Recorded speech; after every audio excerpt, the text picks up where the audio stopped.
Happy New Year! And with the new year, it's that show we all know and love. Looking back at the classic cinema of 2018 by rounding up our top 10 favorite films of 2018. And of course, we've got the man who joins us for all of our best ofs, the movie expert himself. We'll talk to him in just a quick second. He's an expert. He's now totally... Air pumping. He's air pumping my compliment to him. So he's ready. I'm ready. Troy's drinking. We are having the best of 2018 on a very film-full edition of the review.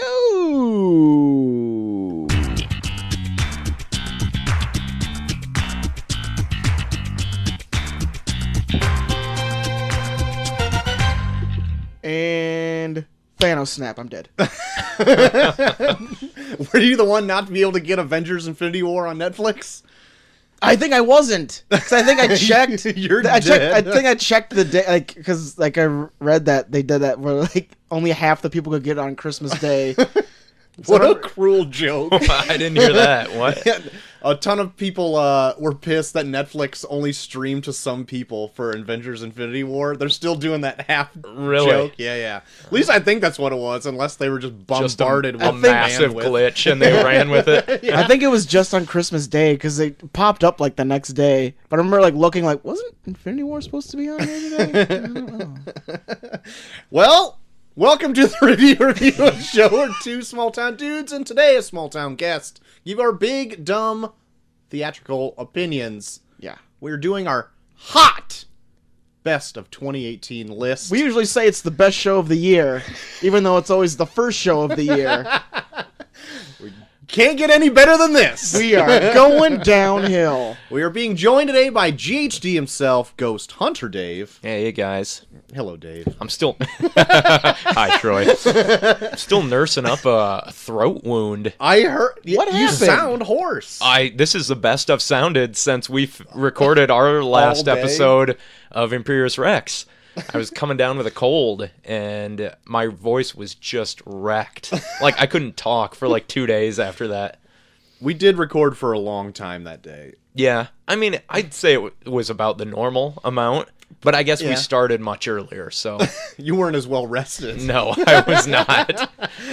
No. You do sound better than that one day Troy showed up after a full day of recording. And I was just I had the super low voice because that's the only volume I could get. Yeah, the smoker's laugh. I love the smoker's laugh. It's so good. But because the show usually runs a tad long... That's right, we're going to do news right now, and we're done. There you go. There was nothing happening. Yeah, nothing happened. So, we usually just jump right into it. But first, we do have a few bits. Oh, man. Mind you. That's right. Now I got to pull up another theme song right back to back. Oh, my God.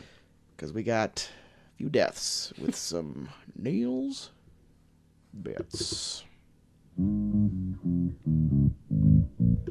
People die. Dave, I'd like to silence your cell phone during Neil's bits. Oh, I'm sorry about that. We like to pay homage to the Neil's bits theme. The ones who have fallen at the time it took Neil to make this song. Yeah. Which it sounds like a fucking... Both in prep and in just longevity of the song. It at least took 36 seconds to make. 'Cause that's how fucking long the song is. Oh, I love him. That's it. It's Okay, done. well, sweet. With those new fucking ear cans now, I can usually hear the song. I can't hear anything so all now. of the sound is going into my ear now. I can Perfect. I can't wait to be deaf. Even during the opening theme, I can usually hear it ramp down to do-do-do-do, and I'm just waiting here for you to be like, Oh, hey! And I'm like, okay, now it's done. I've even noticed it sounds like you're speaking much quieter than usual. I think so you don't blow out your own I know. eardrums. I'm over here You're whispering. yeah. Everyone's like, hey! And I'm like, guys, can you keep it down a little bit? So loud. We got new equipment here, folks. It's top of the notch, top of the line. And now it's the end of the line for these two people, right? See how Yep. I segued that back into the my bit? God. Did you just work that out right there, or have you been waiting to introduce the equipment? That was You went way dark. Been with waiting it. for these two people to die. so I could just tell about my new Pop Guard. Pop Guard. Can't even hear those some peas. sexy sounding peas. Thank you. Anyway, who has fallen? Well, the one that I saw was today is the legendary, some would say immortal. I mean, well, he's mortal, but Obviously. Mean Gene Okerlund. Yes, I did see this one today. Quite a loss and a shock, to be honest. Yeah, I thought I saw him do something like not that long ago, but I didn't really read what he died of. But I was talking to Coach Havens today because it took him by surprise, and he said that he's had liver problems for a while. He's had 3 liver transplants, he said. My God. And I'm like, my goodness. Just wasting Take livers. care of yourself, Yeah. would you, man? So, I don't know. But yeah, big wrestling legend Yeah. has fallen. He's quite... If anyone hasn't seen, like, a training montage between him and Hulk Hogan... Oh, Hulk! Oh, Hulk! You need to watch it. It's so good.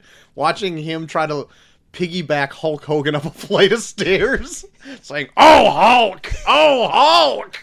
It's pretty classic stuff. Also, don't miss the blooper where a SummerSlam sign falls down while he's doing an interview and he just says, "Fuck it!" What are you paying you $200 an hour? And goes on. But yeah, what a legend. He will be He'll missed. be missed. I got another one. This one took me by surprise. The actor Bob Einstein from Curb Your Enthusiasm Oh no! passed away today. Yeah, Larry went home to take a shit. Yeah. never came back. I didn't realize he was in, or he was Super Dave Osborne. Remember that show? I don't Long time ago. I don't remember that, but people were talking about Super Dave today, and I'm like, I don't know who that is. But then I saw Bob Einstein, and I'm like, no way. So I did hear about both of these. Man, yeah. But, Well, he fooled us. He played it off real great. smooth. I've been practicing my aloofness. He always plays like the character that looks like it would be like the straight man, but just like the comedic things that he does are amazing. Like when he played the surrogate in Arrested Development. Oh, yeah. Oh, my God. That was good. Like, no, stop. Don't walk. I have more to say. Oh my, yeah, but I think it's Zishi's favorite quote, right? Yeah. Larry couldn't be here because he had to go home to take a shit. Classic. Curb Your Enthusiasm. Oh my God. Oh man. Two living now. Two big losses. Yes, 2 huge losses Yeah. to the entertainment community. Let's light a candle. Yeah. Should we maybe play the song again? Maybe not. They've already suffered enough. Yeah. They've already lost their lives. Our lives are too short to go through it again. Now, before we actually dive into these, we've actually had people write in what their top 10 favorites are. Yeah. So I'm going to sprinkle those in throughout the show, but I am going to be starting. You don't want to with, spoil any of them, do you? Well, Wait, I Charlie. can spoil this one. We do have the term random movies still. Oh too. yeah, okay. You want to do that now? Let's do it. I'm going to load up this other one then. Load it I'm up. going to tell you my top number 3 right now. Perfect. I'm going to sprinkle it in. Perfect. Well, no, tournament random movies. Hitting it up, hard style. With here we go. Match from last week was Platoon versus Contact.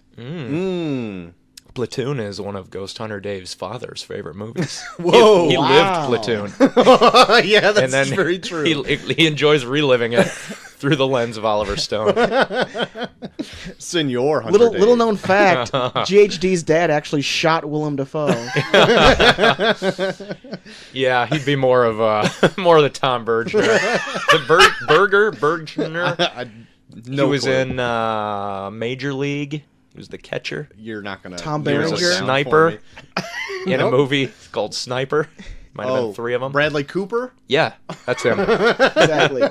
He played the fake baby. Isn't that what I said? Great. Got it. But no, Platoon took it. So Solid. GHD's dad must have just been hacking Spam. people's Twitters. He had a bunch of Russian bots made to spam the thing. So there you go, Platoon. Moving on. He'd probably come on the show, tell you what it was like in the shit if that one my actually God. wins. Has he ever told you about any of that stuff? Very briefly, not a whole lot. I don't imagine he'd want to, but I'm For you very guys, curious. for you, I think he would. Oh, I think my he'd God. spill the beans. I know. I'd be I think curious he'd too. spill some guts. I had like an uncle that was like in Vietnam, and like he won't even let you even like try and bring it up to him. Oh God. Or it's like, oh Jesus. I don't feel like I actually should at any point in time to anybody like as who's a vet, but I'm so curious. Yeah. That I'm just like, oh my God. Well, this might split you because the other one that's currently winning in the tournament is Drag Me to Hell, Ooh. Dave. So there Well, you go. I enjoy Drag Me to Hell. I enjoy a So- good trip Same. to hell. Yeah. Same. We all enjoy our fair But share war of is hell. So, what are you Drag gonna into do? it. Yeah. So What do we got coming up? For... leads us into our next matchup, which is Yes, a 2012 film based on a subject we've talked about a lot on this podcast, and another one which is an animated feature from 2005 about ragdolls saving the world. I know what you're talking The about. 2012 one, the tagline is "The Untold Story Begins." 2012. And we bring it up a lot? Yes, we've done quite a few episodes on this certain subject. Oh, Jesus Christ. Is it? No, that won't be. That's too late. I don't know. I couldn't tell you. I'll probably shit my pants when you tell me. Is the Andrew Garfield helmed The Amazing Spider-Man. I just shit my pants. Okay. There you go. More Spider-Man we could talk about, Troy. Oh my God. I haven't Man. seen that in a while. Do you think it holds up? I watched it again with my kids not too long ago. It is so like tech mumbo jumbo heavy that it is almost unwatchable. They're trying to make it like so modern and so Yeah. prevalent that you're like, just say he got bit by a radioactive spider. Like, enough with the goddamn gene splicing and all this. Like, I get it. It's science. Just get to the web swinging. I didn't even hate like his first costume because I'm like, yeah, sure, it's a homemade one. Doesn't look like the real thing. But then everyone hates it. So No, I'm like, it's really not that bad. But watching it like with my kids, I was like, you guys getting anything out of this? Like, I'm kind of bored. and I know the premise is super dumb from the villain. It's like, I just want to turn people into lizard people. Like, oh. Well, if I was a lizard person, I'd be lonely, I guess. I guess you're right. go I with never some thought of it. I want someone to think I'm hot. The second one from 2005, the Yeah. tagline is "One to Protect Us." 9. Is it 9? It is 9. I was wondering if it was the Sack Boys. The sack Sack boys. Ironically, my kids love that one. I didn't Really? I don't think I liked that a lot when I first saw it. I thought it was kind of dull. Me too. I remember it being darker than I thought it was gonna be because Yeah, it there's is. a lot of death in it Yeah. for but like what seems like a kids movie. Very Nazi heavy with like Yeah. the images. Oh yeah, Very Nazi. yeah. Yeah. It looks a like it's like kid's movie. straight out of World War II. Christ. If we made robotic rag dolls. Yeah. The character design was awesome. Yeah. I remember really liking the characters, but it was just like not, I don't know, it just felt like it tread water a lot maybe, or it felt a lot longer than it was. And it's like pretty short too. Yeah, it was like 80 minutes and it Yeah. felt like it only needed to be 20. Well, it was a short still.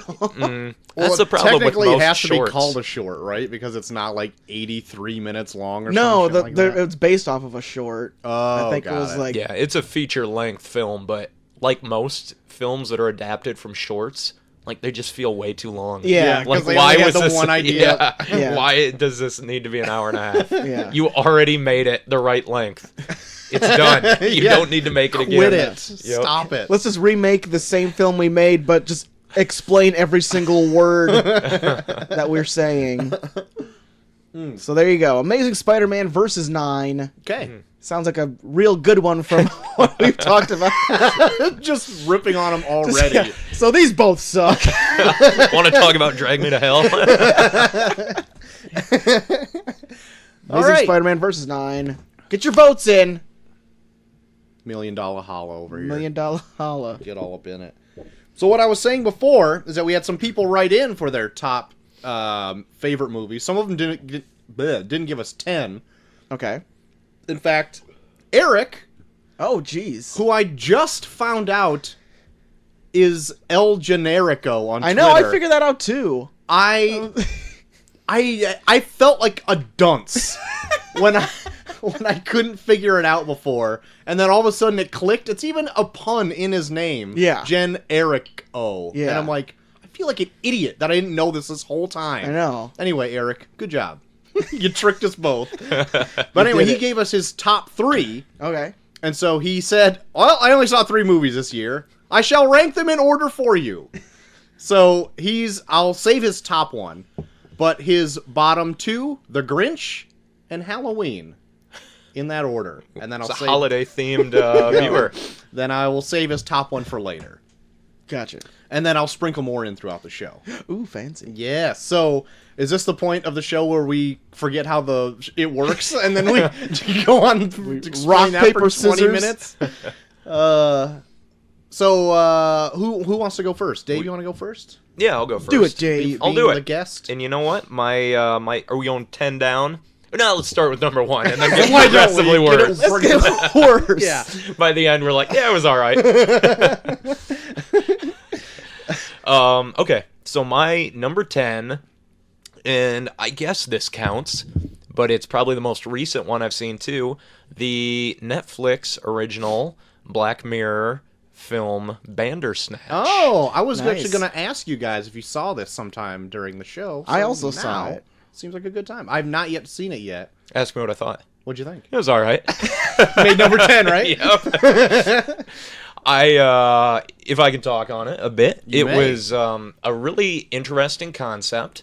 Yeah. Something that we are all familiar with growing up with those choose your own adventure books. Yes. Something that could come off very cheesy and hackneyed, but Black Mirror is like the perfect platform or franchise to do it because it's already so self-aware. Right. That it really worked.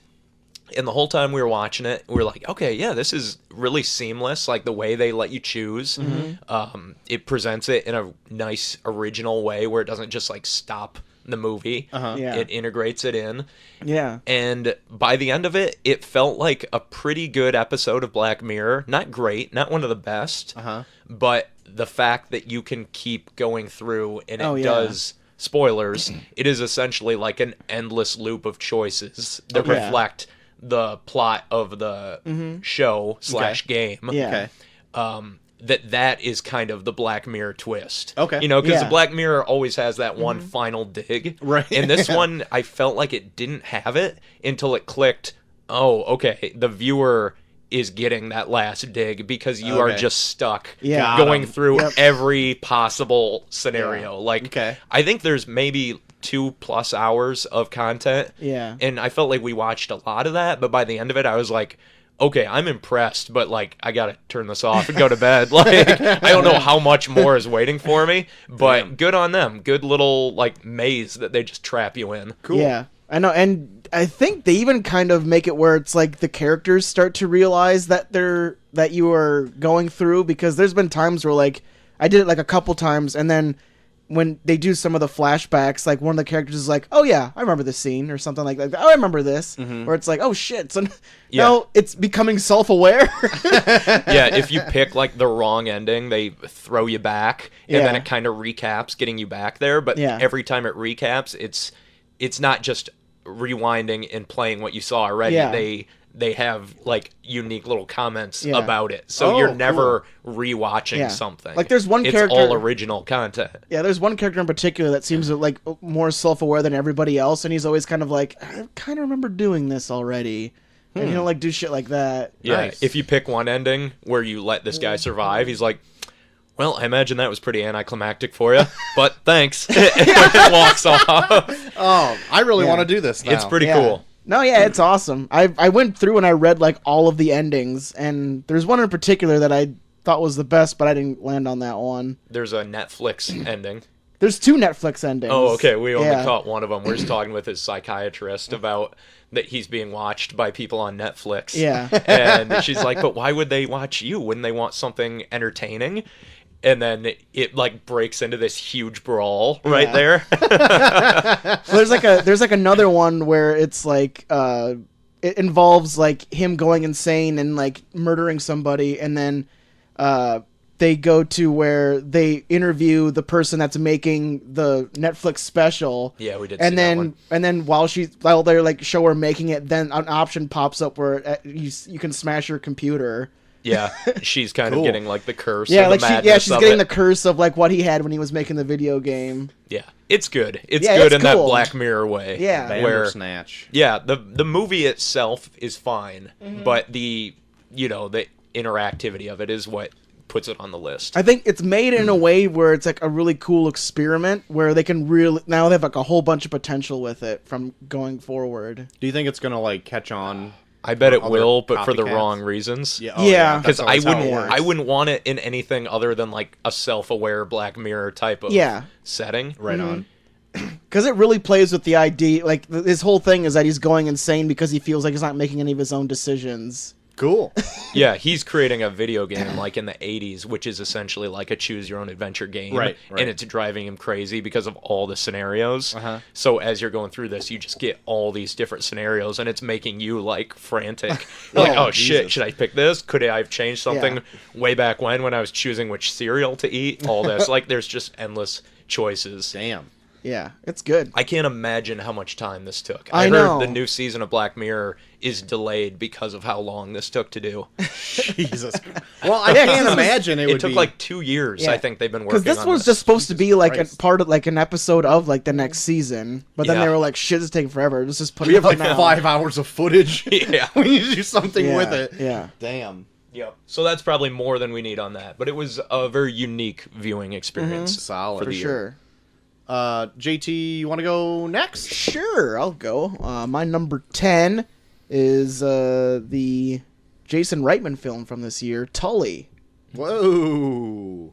I really enjoyed it. I especially love his films like Up in the Air, where it's like you're following a character who's like, you can just tell their life is so fucked, and then they don't really see how fucked it is until like the very end.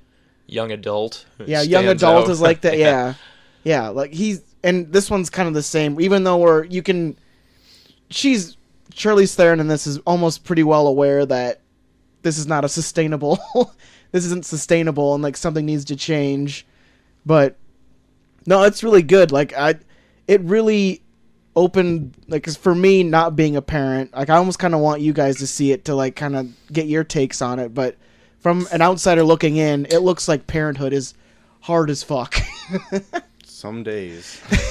But like Most days. yeah, but they like frame it for her where it's like, and her husband, like he's not like a bad guy. He just is kind of like on the outskirts, like, oh hey, you got this, honey? Okay, and then he just like kind of like goes off and does his own thing, and she's just like, ooh. Like it's just like motherhood is like running her ragged, and it's just it has like a really cool like take on like somebody like kind of wanting that previous lifestyle they had before kids, and then kind of coming to the realization that just because it's not possible again doesn't make her less of a person. Mm-hmm. Like it's like it's got like a really cool take on it, and it actually has kind of like a twist at the end that I probably should have seen coming, but I didn't, and I thought it was really good. She kills the kids. Yeah. Oh, twist. I was interested in seeing this. Yeah. I like most of the movies Reitman does. Mm-hmm. He did Juno, right? I don't know. I think he did. For a movies podcast, you'd think I'd know more things, but Did I he don't. not? I thought that we look was it up? Maybe. who is that? You know, I don't get connection here. I'm pretty sure he did Juno. Maybe. Diablo I'm just Cody thinking, wrote yeah, it. it's okay. Maybe And she I think just she wrote wrote it. Young Adult with him. Yeah. So Okay, maybe he did direct it. But yeah, I liked Up in the Air a lot too. yeah, I think Up in the Up Air in is the Air probably is really one of my good. favorite ones of his. I'm looking it up, Dave, just for you. Thank you. The internet is slow in here, though. So, and this laptop is a piece. All right. What are we looking up? Juno? Juno. Here we go. Director. Look it up, T-Max. Look it up. Oh my god, I'm Voices getting of The Rock. 1,000 notifications from Imperious Rex. What is this? Oh my. We're blowing up the internet. Here we go. Juno, 2007. We got it. Solved. Close the laptop. Director, Jason Reitman. Hey, We got done it. We've all done it.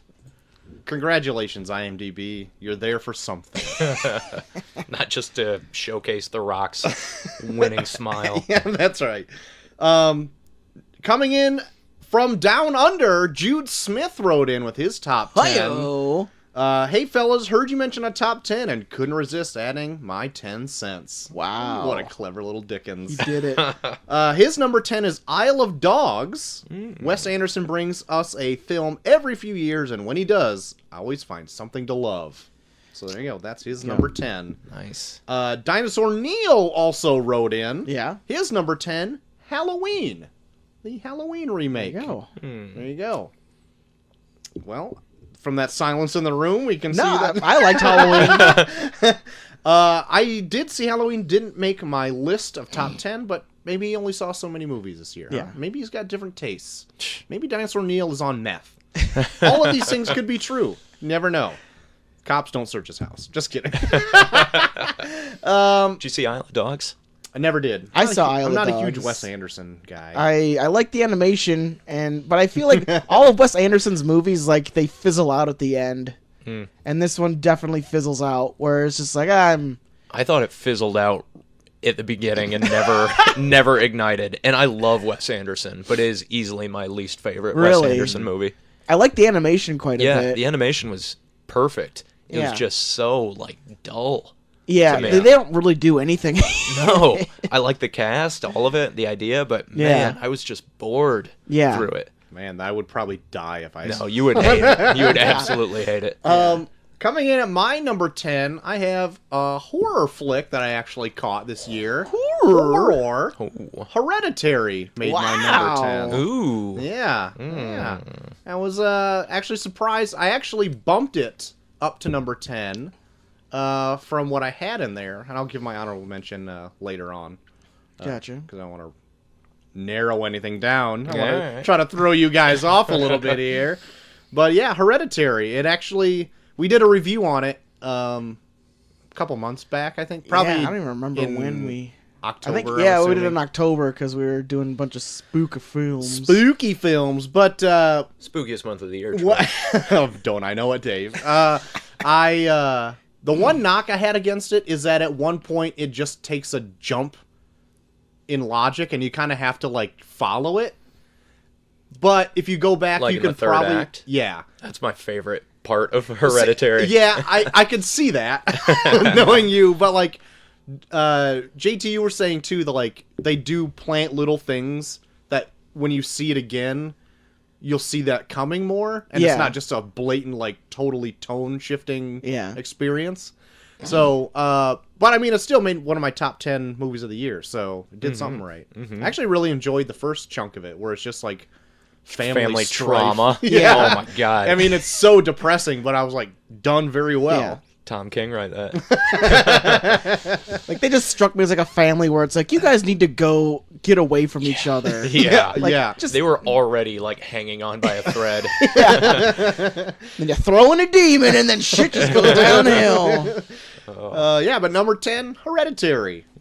Dave, what do you got for number 9? Well, Troy, I'm gonna talk a little bit more about Hereditary later, if you don't mind. I 'Cause wouldn't it mind. may be up higher on my own list. This is pretty much where the next 5 of mine could be in any order. So we're gonna go with Deadpool 2, Okay.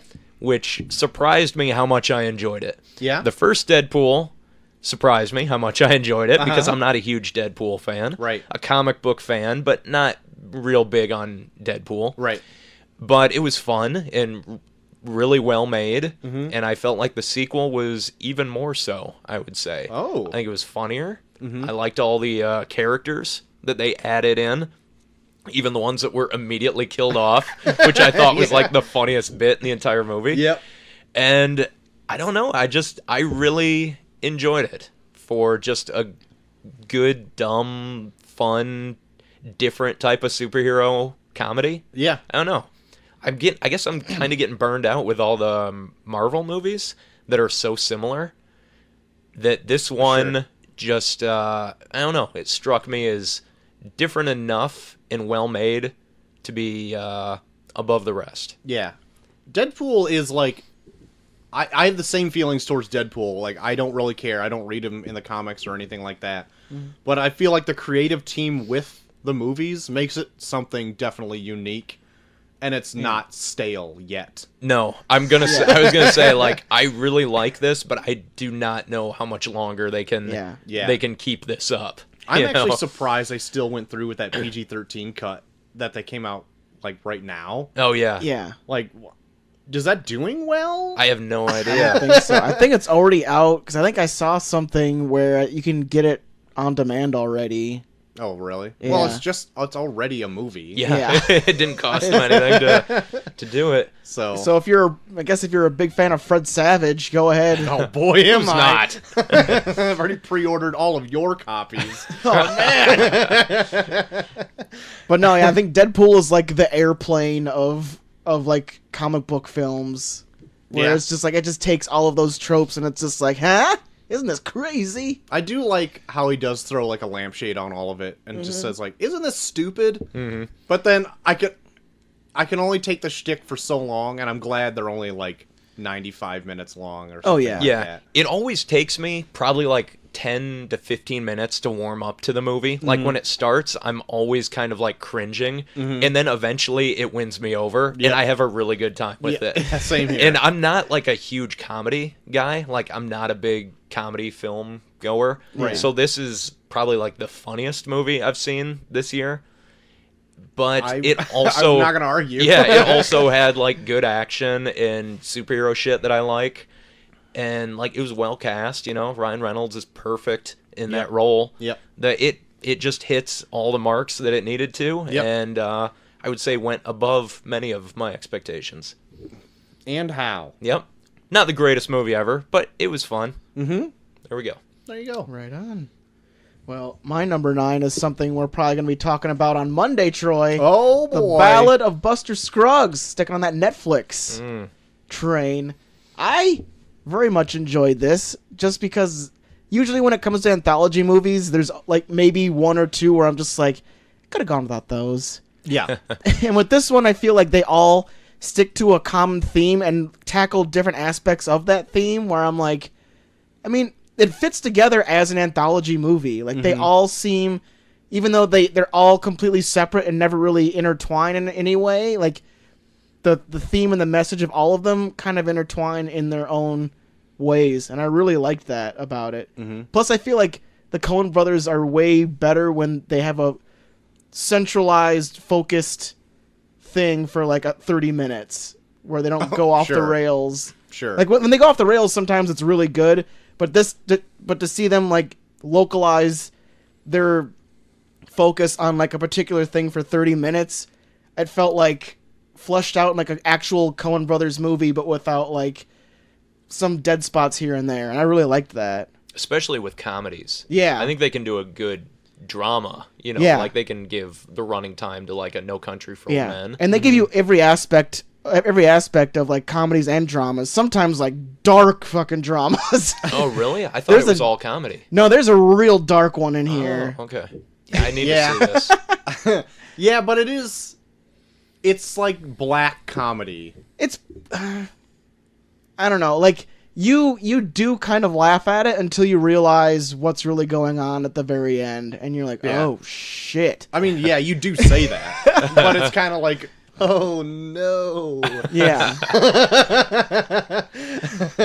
But yeah, Buster Scruggs will be coming up Mondays. Yeah. So we'll maybe So just call it quits. I'll just talk about more about it on Monday.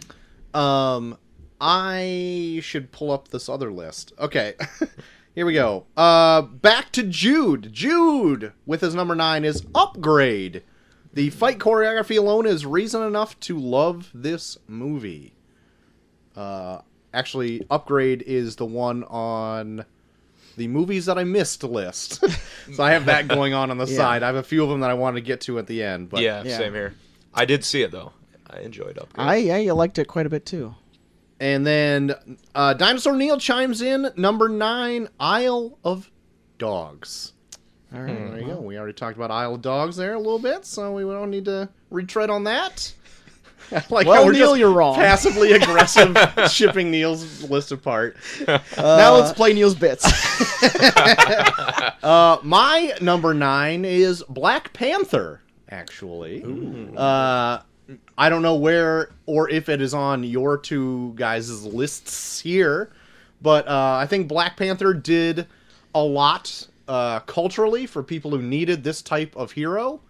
Yeah. And this type of movie, but as a movie in general, I feel like it didn't do a whole lot new to the table, action Marvel movie-wise.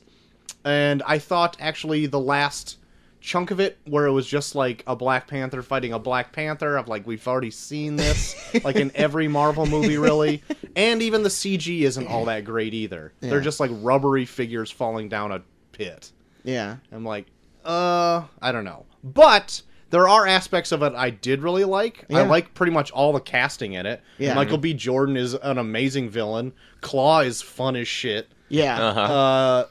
The casino fight was great. Yep, That was the probably the casino highlight of the action. Chadwick Boseman does a great Black Panther. Shuri? Shuri is good. I might be able to get sick of her, though, if she's in... Yeah. I can She's, see her. the cutesy Yeah. little sister type I almost character. wish she was a little more serious. Like, the way she plays it in Infinity War, I think I like the tone just a little bit better. Mm-hmm. But anyway, that's just, like, pulling hairs here. But, anyway, I'm just not going to dwell too much on it. But Black Panther coming in at my number 9. Number 9. Number 9. Yeah, I could put it as my number 8. I'm rearranging my list as I go because It's going to make this fit so it streamlines better. Yeah, as I've said, my 5 through 10 is very interchangeable. Swear to so God, we'll just Dave, go if you with start that. moving your list around so you and Troy start doing same for every fucking thing. Oh my I'm gonna god, be so that's pissed. great. I had it up higher, but it could be swapped out with a couple other ones. Mm-hmm. I enjoyed it a lot, and then on the second watch, I think I noticed some of the flaws of it. Yeah. But I did really appreciate, like you said, what it did, because we're a bunch of white nerds who everything we watch is made for white nerds. Mm-hmm. So it is cool to see a completely different representation of the types of movies that we watch. Right. And it's done really, really well. And you kind of wonder, like, wow, it took this long to do this? Yeah. I mean, of course, we were blessed with Blade in 1998. I mean, obviously. And that should have been enough to hold everyone over for the next 20 years. But since we are coming up on 2020, I guess it's time that we could have another great African-American hero. Blade is still amazing, but Black Panther represents as well. Yep. And it extra points because I saw this with my one African American friend who was pumped beyond belief for this, and I was very happy and excited to go and see it with him. And he's from Africa, so he brought a traditional African I don't even know what you call it, like a shirt, but it hangs down to like your knees. Sure. So he wore one, he brought one for his friend, and he brought one for me. And he gave it to me before we showed up at the theater, and his wife was like, "Are you gonna wear it? Are you gonna wear it?" I'm like, "I'm not gonna wear it to the theater because I will get attacked if a scrawny white guy walks in wearing like this African shirt." So I waited till we got there, sat next to him, put it on, and had a blast. It was just cool seeing something new on screen. In the type of movie that we kind of take for granted. Right. Yeah. And my kid loved it. He's young. He doesn't notice a huge difference. He liked it just for the fun superhero aspect of it. And it was kind of like what Wonder Woman was last year. You know, it wasn't revolutionary, but it was just a good movie with a lead protagonist that we don't normally see. Right, a refreshing Yeah. take on a protagonist. That's good. Yeah, Chelsea really liked Black Panther a lot, even for the empowering women aspect of it. Like, Oh god, there's so many like badass women in this. Yeah, I think I like that aspect of it the most. Really, Yeah. it's like Yeah. all the bodyguards are guards. these Yeah. badass fucking women. Yeah, these bald, awesome women just fucking just kicking ass Yeah. the whole time. really awesome. It's like he could just like step back and be like, all right, go. Have at it. Go, Do I'm whatever. Yeah, unfortunately, like Black Panther was probably the least interesting character in the movie. Yeah, I like think so, I liked too. his rival. What's the guy's name? M'Baku? M'Baku Yeah. was great. Yeah, The internet was villain. thirsty for him. Oh after my the god, movie yeah. came out. Killmonger was the the takeaway of Yep. the movie. Yep. All of the Black Panther's women Yeah. that he's surrounded with are fantastic. He was kind of like lost in the shuffle. Yeah. Yeah, And he was great in it too, but it Yeah. just had such a good surrounding cast. yeah, I guess M'Baku's that guy is the husband in Us. yeah. I just was told I did that not. today. I did not realize that. Like, he goes from being so badass in Black Panther to being so nerdy in Us. Yeah, You're like, Jesus. just put a pair of glasses on him. He totally Clark Kent's I up, know. and you're like, what the? That Where did he works. come from? I know, like with the glass, I look like a jacked Rel. Oh, Rel. I just saw him in another movie that I might bring up later. Okay. JT, you got some number 9-inch going on Well, over there? my 8. 8-inch? My number 8, I'm almost certain is going to be way higher on your guys' list. Is Spider-Man Into the Spider-Verse. Okay. I really enjoyed it. Even though I know when we talked about it on the show, I was being nitpicky about it, but I just wanted to throw in like some different viewpoints because I didn't want it to be a show where it's like, yeah, and this was great, and this was great. I kind of wanted to like throw in like some other. Say whatever you want. That's fine.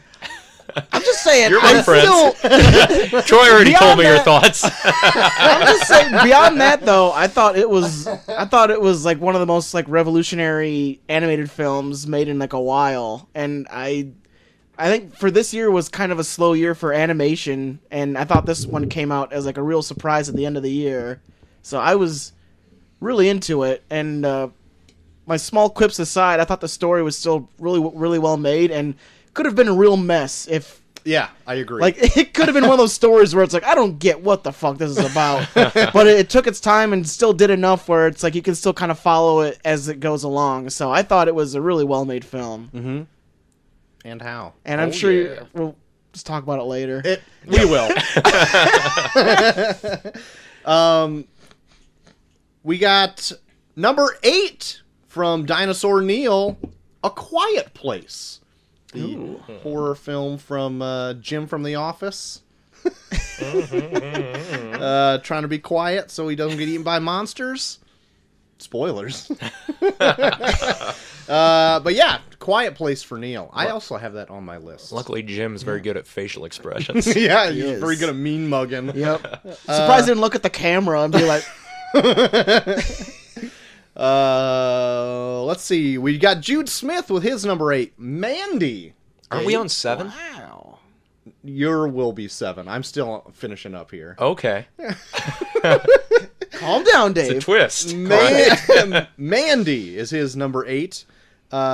He goes on to say, yeah, I'm not usually into this kind of thing, but really like this. One of Nick Cage's best performances, in my humble opinion. Ooh, yeah. Mandy. And I was surprised he could still do heartfelt moments. He still could I just do thought it, he was but just his heart's coked up still and being there. like, "Ah!" But no, like the beginning is a lot of him just like acting like an actual human being. As long as he's got a trailer. It's true. Put that man in a Can trailer. Forge that hell axe. Oh, God. His goggles. Slicked back Nick Cage hair. Where am I at? Number 8 is actually Dave's number 9, Deadpool 2.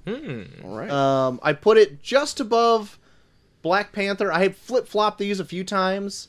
I think I could rewatch Deadpool 2 a little more than Black Panther, so that'd be the only reason why I put it up above. Yeah, I'm going to move mine, too. Same. I told you I'd put one of them in there twice. I'm going to put Deadpool 2 in there again. My number 9 and your number 8 was my number 8. It's Deadpool 2. Deadpool 2. 2! But, yeah, I think it's what we said before. I think it's well cast. Ryan Reynolds is really great. He's actually pretty charming. I thought the opening to this with the Celine Dion James Bond opening was immaculate. That Celine Dion song is so it's goddamn so good. good. And I love how they just made shit out of Logan in it too. I was like, this is so fucking funny. Yeah. And it was actually pretty heartfelt here or there too. I was so surprised I could jump from tone to tone and I didn't call it out, being like, what are you doing here? And I thought it was pretty good. Yeah, the first movie did that really well too, where after it opens with the freeway and then flashes back to him meeting the girl. Yeah. And immediately you're like, oh, come on. But then you get lost in it, and when you jump back to the action, you're like, oh, I kind of just wanted to see more of their relationship. Like, they really won me over. Yeah. And that's kind of how this was. Yeah. The Juggernaut was a good inclusion. Cable I really liked. I forgot Juggernaut was in it. Yeah. Domino was great. Domino was amazing. She's probably one of my favorite parts of it. Mm-hmm. And Negasonic Teenage Warhead, always a blast. Hi, Wade. Hi, Yokio. But yeah, Deadpool 2 coming in at number 8. All right. Noise. Now it's number 7. Now we're at number... Well, I don't know what we're on my list. My list is a free-for-all at this point. I'm just going to do my number 1 for the rest of the show. I think this puts me at A Quiet Place. So I'm afraid I'm going to have to kind of agree with Dinosaur Neil here. I'll save you some time and say that's my number 7 as well. Ooh, should we gangbang it? Yeah. Quietly, come on, Jim! Quietly cover its mouth. Don't make a sound. Yeah, it was, I remember hearing a lot of hype for it, and was like, okay, yeah, I want it to be good, it looks good. Saw it in the theater, really enjoyed it. Mm-hmm. Thinking about it afterwards, I don't know if it all holds up, but in the moment, I think it's a really good, well-made, creepy horror movie. Yeah. Mm-hmm. I thought it was really inventive for what it was also. Like, they could have easily just not given a shit about a lot of the things that they do in this, but the fact that they actually go through and they're like, well, let's just consider like the smallest sound could fuck us. Yeah. What do you do? Mm-hmm. Like I brought up when we reviewed it, where it's like they developed a think tank of guys that were just like, okay, just think of really small shit you would do if you can't make a sound. And they just like thousands of bags of sand. Yeah. They just lay it all out. But no, I liked it, and like I said, fucking John Krasinski, like all those years in The Office paid off, because he's like, he throws out facial expressions really well. Mm-hmm. Like his face is an act. Like his face should get like the acting credit for this. Yeah, starring John Krasinski and John Krasinski's face. Yeah, what a duo. Yeah, I really liked when we were talking about it before, the exact thing you're talking about, the think tank of the minutia of little things that people had to think of. Like even when you brought up how like when they were in that store and that whole aisle of chips is untouched, where I was like, oh shit. Yeah. There's just like little things like that, and when they put like jars away in their like little storage thing, it's like little cubbies filled with hay, so they don't clank against each other. Yeah, how they eat on leaves and all that kind of stuff. I'm like, just little things like that you wouldn't necessarily even notice, but when you do, you're like, oh, that's pretty smart. And that's pretty smart. Yeah. These people are smart. Well, until they get pregnant. Yeah. Well, until they fuck. Yeah. Like, what, the rubber aisle was? Everyone took the prophylactics? What's going on? I'm telling you, here? they fucked in that waterfall. So they just beller. Yep. Yeah, I enjoyed it a lot. I almost wish that they didn't have that moment of him and his wife talking, I think, in their cellar. Oh, yeah. I thought it would have been stronger if the only dialogue was there at the waterfall, because that was like, it meant the most. Yeah. And that was like their one place they could do it. It felt like, but we still have to kind of talk a little bit about the plot and tell the audience that, like, yes, everything's all right. Uh-huh. I felt that was unnecessary, and I thought it was amazing how little dialogue there was in the movie. Right. Mm-hmm.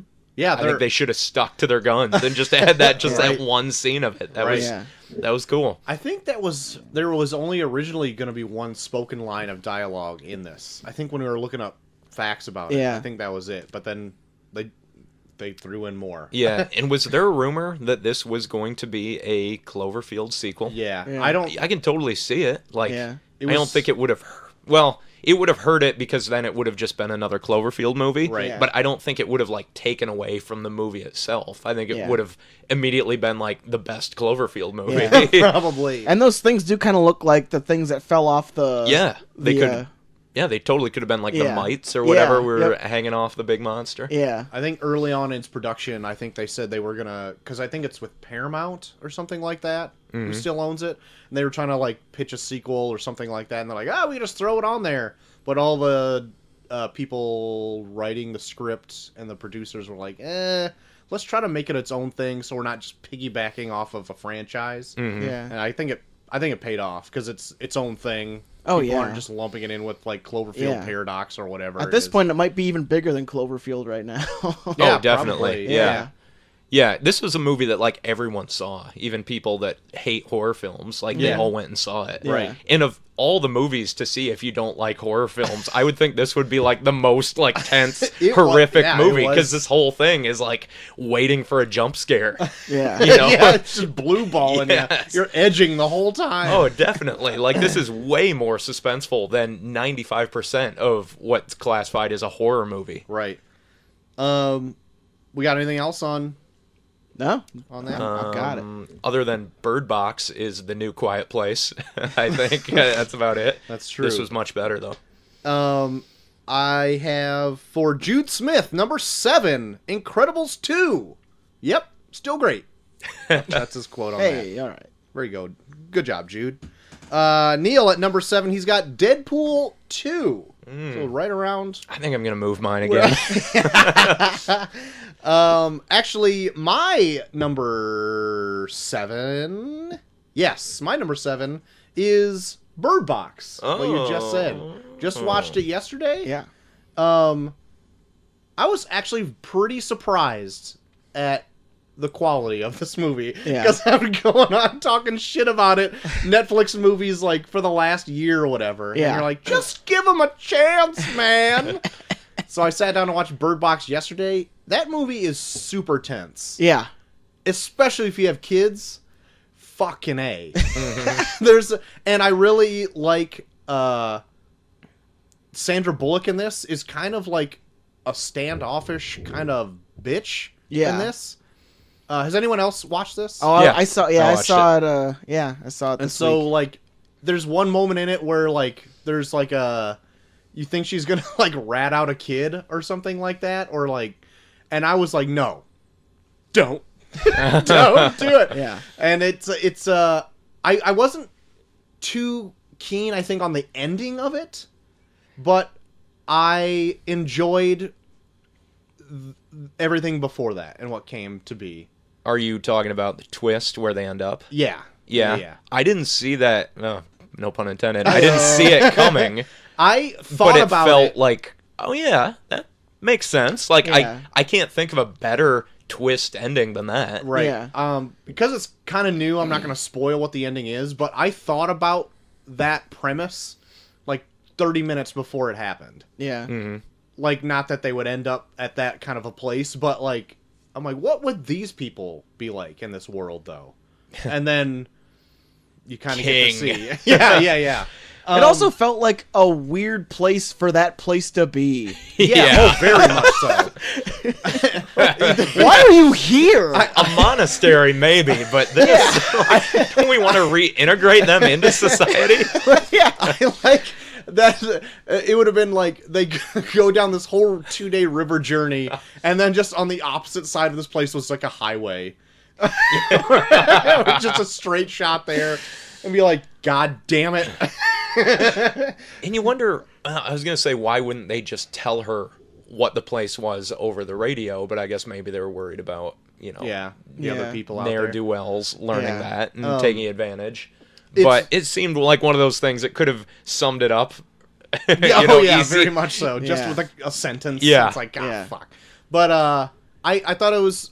I really enjoyed it a lot more than I thought I was going to. I feel like this is what The Happening should have been. It was Yeah. absolutely a good version of The Happening without, like, the gruesome deaths. which I enjoyed for the ridiculousness There was still some of the gruesome happening. deaths in it, though, but not as gruesome as The Happening, but... No, I remember giving The Happening, not a pass, but I enjoy it even though it's terrible because I love the premise, and that is exactly what this premise is. They could have easily integrated Happening deaths into this movie, and it would have made sense. Yep. Do you have this on your list?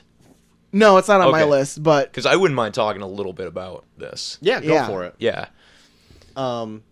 I haven't seen The Happening, but I know all about it. And I actually saw something on Facebook, like, right before I watched it, like, saying, like, oh, this is this year's The Happening or whatever. And I'm like, oh, shit. Like, going in. But I was like, oh, this is actually pretty good. Yeah. This blew up. Like, it is the highest watch Netflix anything. Yeah. And then... which is surprising. Like, I didn't hear anything about it until it was out. I heard a little bit of hype about it, but then, like, all the word of mouth, especially over, like, the holiday season where people just at home, like, watching shit. Yeah. Like, literally everybody watched it. Oh, they totally did. Sandra Bullock helped. Oh, yeah, for sure. Like, she sold it. And they were blowing this up on memes, too. Like, there's been so many Bird Box memes. Perfect My favorite one is they took one box. of Sandra Bullock and put eyes on the blindfold and put it next to the Ninja Turtles. I saw one of her leading her kids blindfolded past the Salvation Army bell ringers. Chelsea shared one where it was Sandra Bullock in the boat, and floating downriver was Andy in the inflatable sumo suit from The Office, saying, like, my name is Andy Bernard, I'm from a group called Dunder Mifflin. So I did hear a little bit about this because my boss at work is reading the book, or he was reading the book right before this came out, and he was telling me it's like one of the best books he'd ever read, and he was telling me the plot and some of the main things that happen in it, and I was like hyped for it. I was like, this sounds amazing. This sounds great. And so I was excited for it, but I didn't like hear anything about the actual show until it pretty much premiered. Right. And when I saw it, I liked it, but I was already kind of let down from what he had told me in the book. And I don't know if they didn't translate it exactly or if it was just more in my imagination. But I think it's a good premise. I felt the movie was very kind of generic in almost every way possible. It was a good premise, but how everything played out was pretty much exactly how you'd expect it to play out. Yeah. So what is the difference from the book? Because I think Chelsea's coworkers were trying to say, like, there is an actual origin of the actual monster. I don't know that. I don't think you ever find out what they are in the book either. Yeah. I love that you don't, I mean, spoilers, I guess. You don't ever know what they are. Yeah, you don't even see them. Or see them, which they is could great. very well just be like really a visage that just kind of shows up, and that drives you insane. Like, they don't really show, like, if they even have a form. Right. Yeah. My boss and I were speculating, because he's a big time multiverse type of fan, how, like, maybe it's just, like, another dimension that merged, and, like, you can't look at yourself, you know, or you can't look at another person. And, like, I really like the idea that they were completely benevolent. Like, the creatures were not intending harm. And in the movie, occasionally they seem very threatening. And I think it's more interesting if they don't. Yeah. You know, if they're not, like, looming and they feel like they're going to get you, they should just totally be like birds, you know? Like, you catch a glimpse of them and you're fucked. They're not, like, stalking you. They're just there. They don't even care about you or acknowledge you. But no, I think that's way creepier. I like that whole that theory that it's you from another dimension, because there's that one scene where, like, that one woman asks if it's her mom, and then she kills herself. Where it's like she could very well it could be that's an older version of her or her mom from another dimension. Yeah, And I like the fact that they're literally everywhere.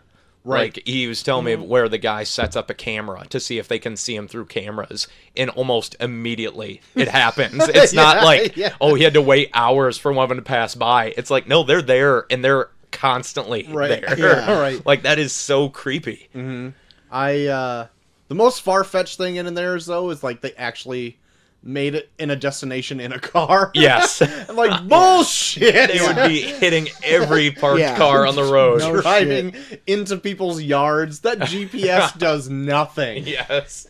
Be in a lake. Just put like a walking stick on the end of the car. Ugh. And then last thing I'll say about it before we move go on. ahead. He said there's this great moment in the book where she has the two kids. Sandra Bullock is mothering for the two kids, and they're babies, and she's contemplating whether or not she should blind them with bleach. Oh, Oh damn. my god. He says, like, it gets dark at times, but she's sitting there, like, weighing it out, and she's got the stuff in her hand. Like, yeah, it's horrible, but they would have a better chance of survival. They would grow up blind, and they would never Yeah. have the option of seeing these shit. creatures. Jesus. So that is, like, one of the things that's weighing on her through the whole movie, or through the whole book. And I'm like, oh my god, that is a very real situation to have, Yeah. or a real decision to have to make in that situation. That is horrible. Yeah. But it would maybe be better for them in the long run in that world. Yeah.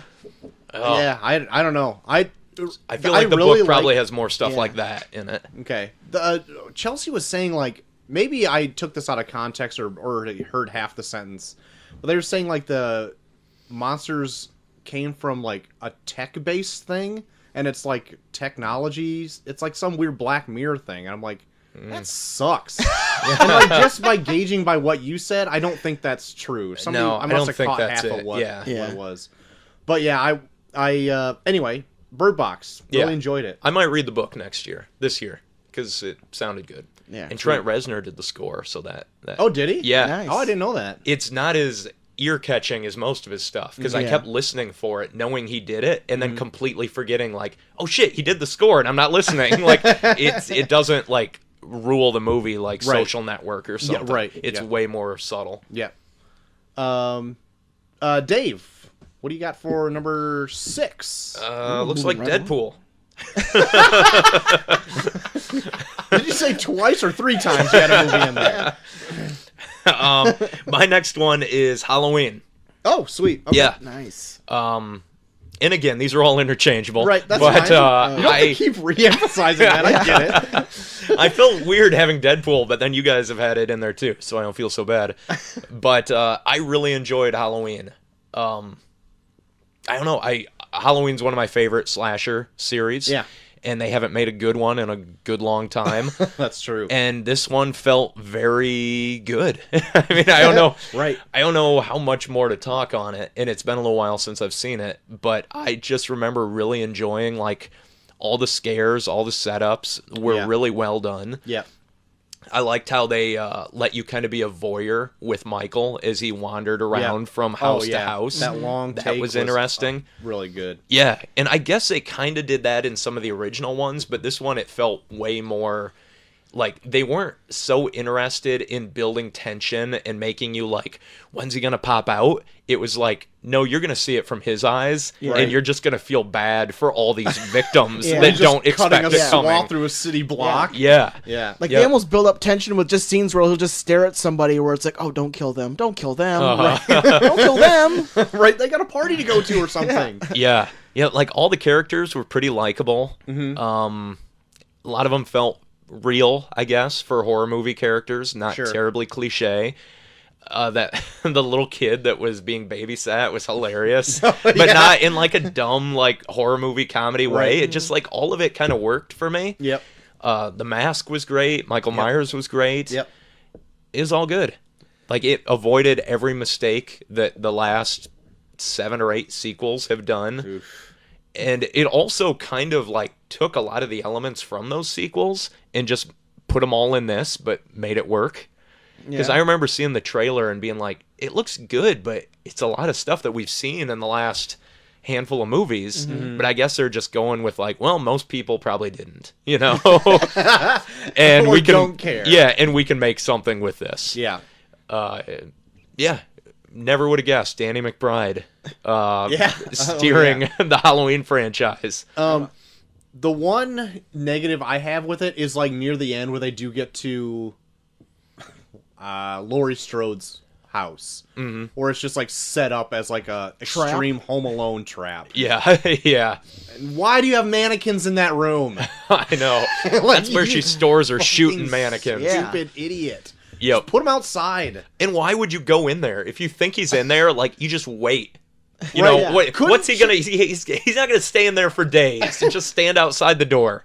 Because in this, they really re-emphasize that he's not a demon. He's a real person. Yeah. So really, couldn't she just have locked all of those doors and just starved him out?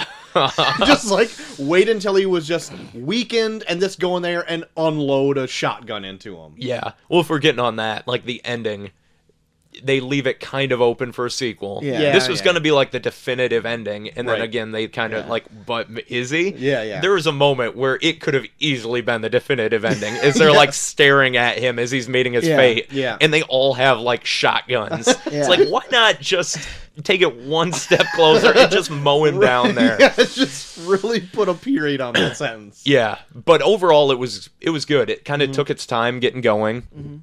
I liked the exploration of him in the sanitarium and all that. I wasn't huge on the twist with his doctor. I felt like that was out of left field.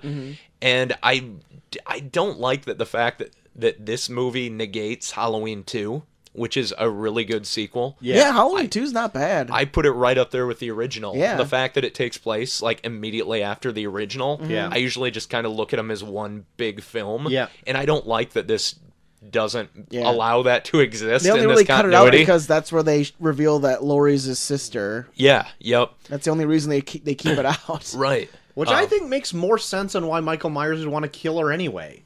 Like, Yeah. just as that connection with her, and it's not just like, hey, I randomly bumped into you like 30 years ago. Right. I'm just going to come back and try to kill you again. Like, for what? And I think that was kind of the point of this. It's just, it's kind of like that just aggressive guy targets some poor girl and just won't leave her alone type of thing. It's like homicidal serendipity. pretty Yeah. much. Like, I get that's what they're going for, but it still could have been his sister, and it's not that different from just Yeah. him targeting her randomly, Right. Yeah. So, yeah, that it is good. It is good, but I wish that number 2 could still exist alongside it. Yeah, I like the fact that it is like a sequel right after Halloween because it almost makes it make more sense based on the fact that like people aren't on edge, where it's like it happened like 40 years ago and people are going back to normal, whereas like in the other sequels it's like this happened like 3 years ago. Why are you like This happened last night. Yeah, this happened like a year ago. Why are you trick or treating right now? Get Ben Tramer back in here. Tell him to take that mask off. Ben He's gonna Tramer. get hit by a car. I was hoping to Christ that they said my husband Ben Tramer, which is like oh yeah, got Ben.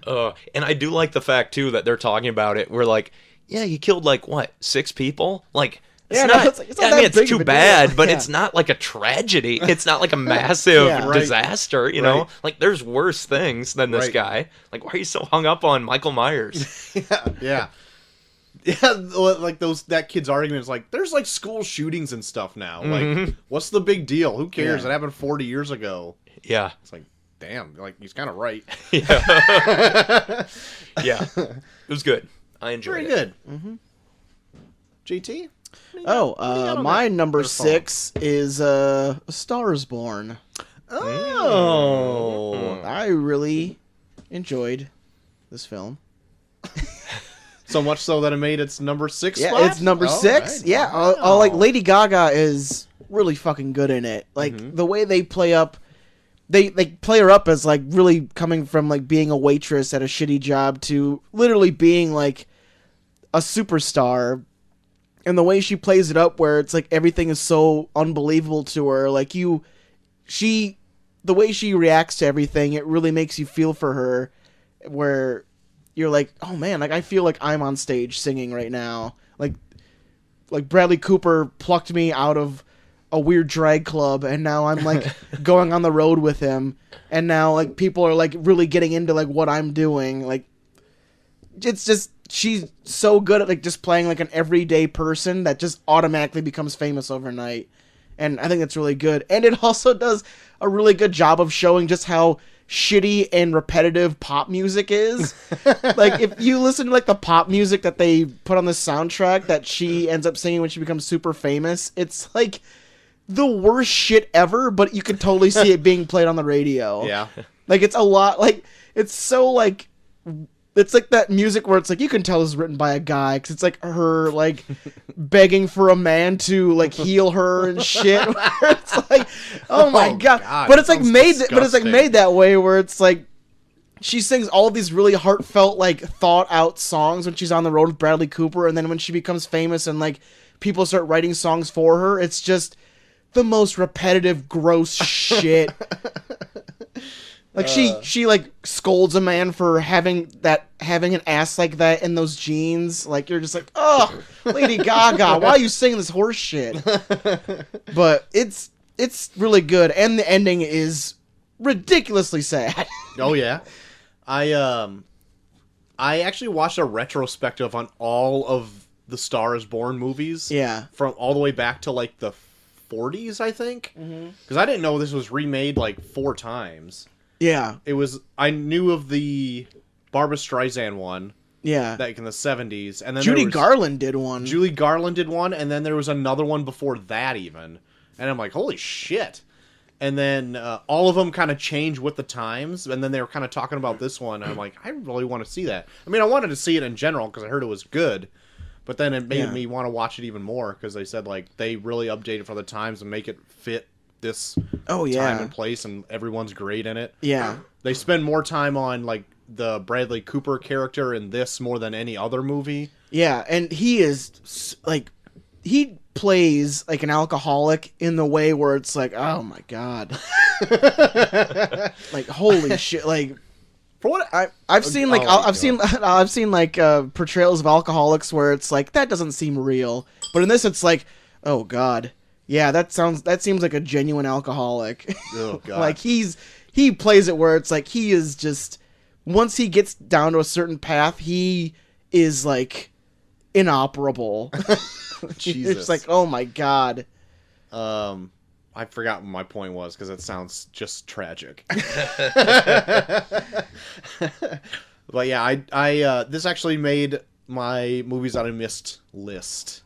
The missed list. Well, it's my number 6. I enjoyed it quite a bit. Well. Let's jump in to see what Jude Smith said. For his number 6, it was Bad Times at the El Royale. The closest thing to a Tarantino movie this year. While it does at times fall into an imitation of Tarantino, it still manages to find its own unique voice. For the most part, Goddard is now 2 for 2. Mm-hmm. So, there you go. I actually saw this week. Oh, did you? How? Yeah. Oh, it's on streaming now, It's right? on streaming, yeah. I had to buy it, but I was like, fuck it, I really want to see this. I was the same way. I just had to add it to my movies I missed. Yeah. I've heard it was great from everyone I talked to. I really liked it. You can definitely tell it's a Drew Goddard film because it's just like, it has like that B-movie feel to it, but it's still like really well done. What else did he do? He did Cabin in the Woods, I think, didn't he? Oh, yeah, he did. And he helmed Daredevil. Mm-hmm. Yeah.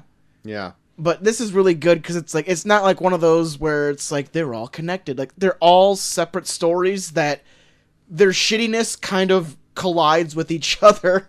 Where they're all at the hotel for a certain reason, and they all have shitty things following them to the hotel, and they all like collide into each other where they all have to deal with it together. Cool. And I love that type of movie. I should have seen this in theater, but I missed it. But that is exactly like one of my favorite types of it's good. I liked it quite a bit.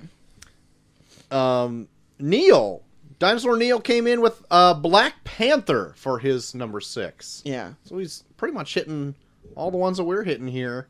Gave him a lot of shit at the beginning. But now he's kind of he's straightened out. We've warmed up. He's reached that Deadpool level of like, yeah, I'm having fun with this. A little off-putting at first. I guess Neil's not a fucking idiot.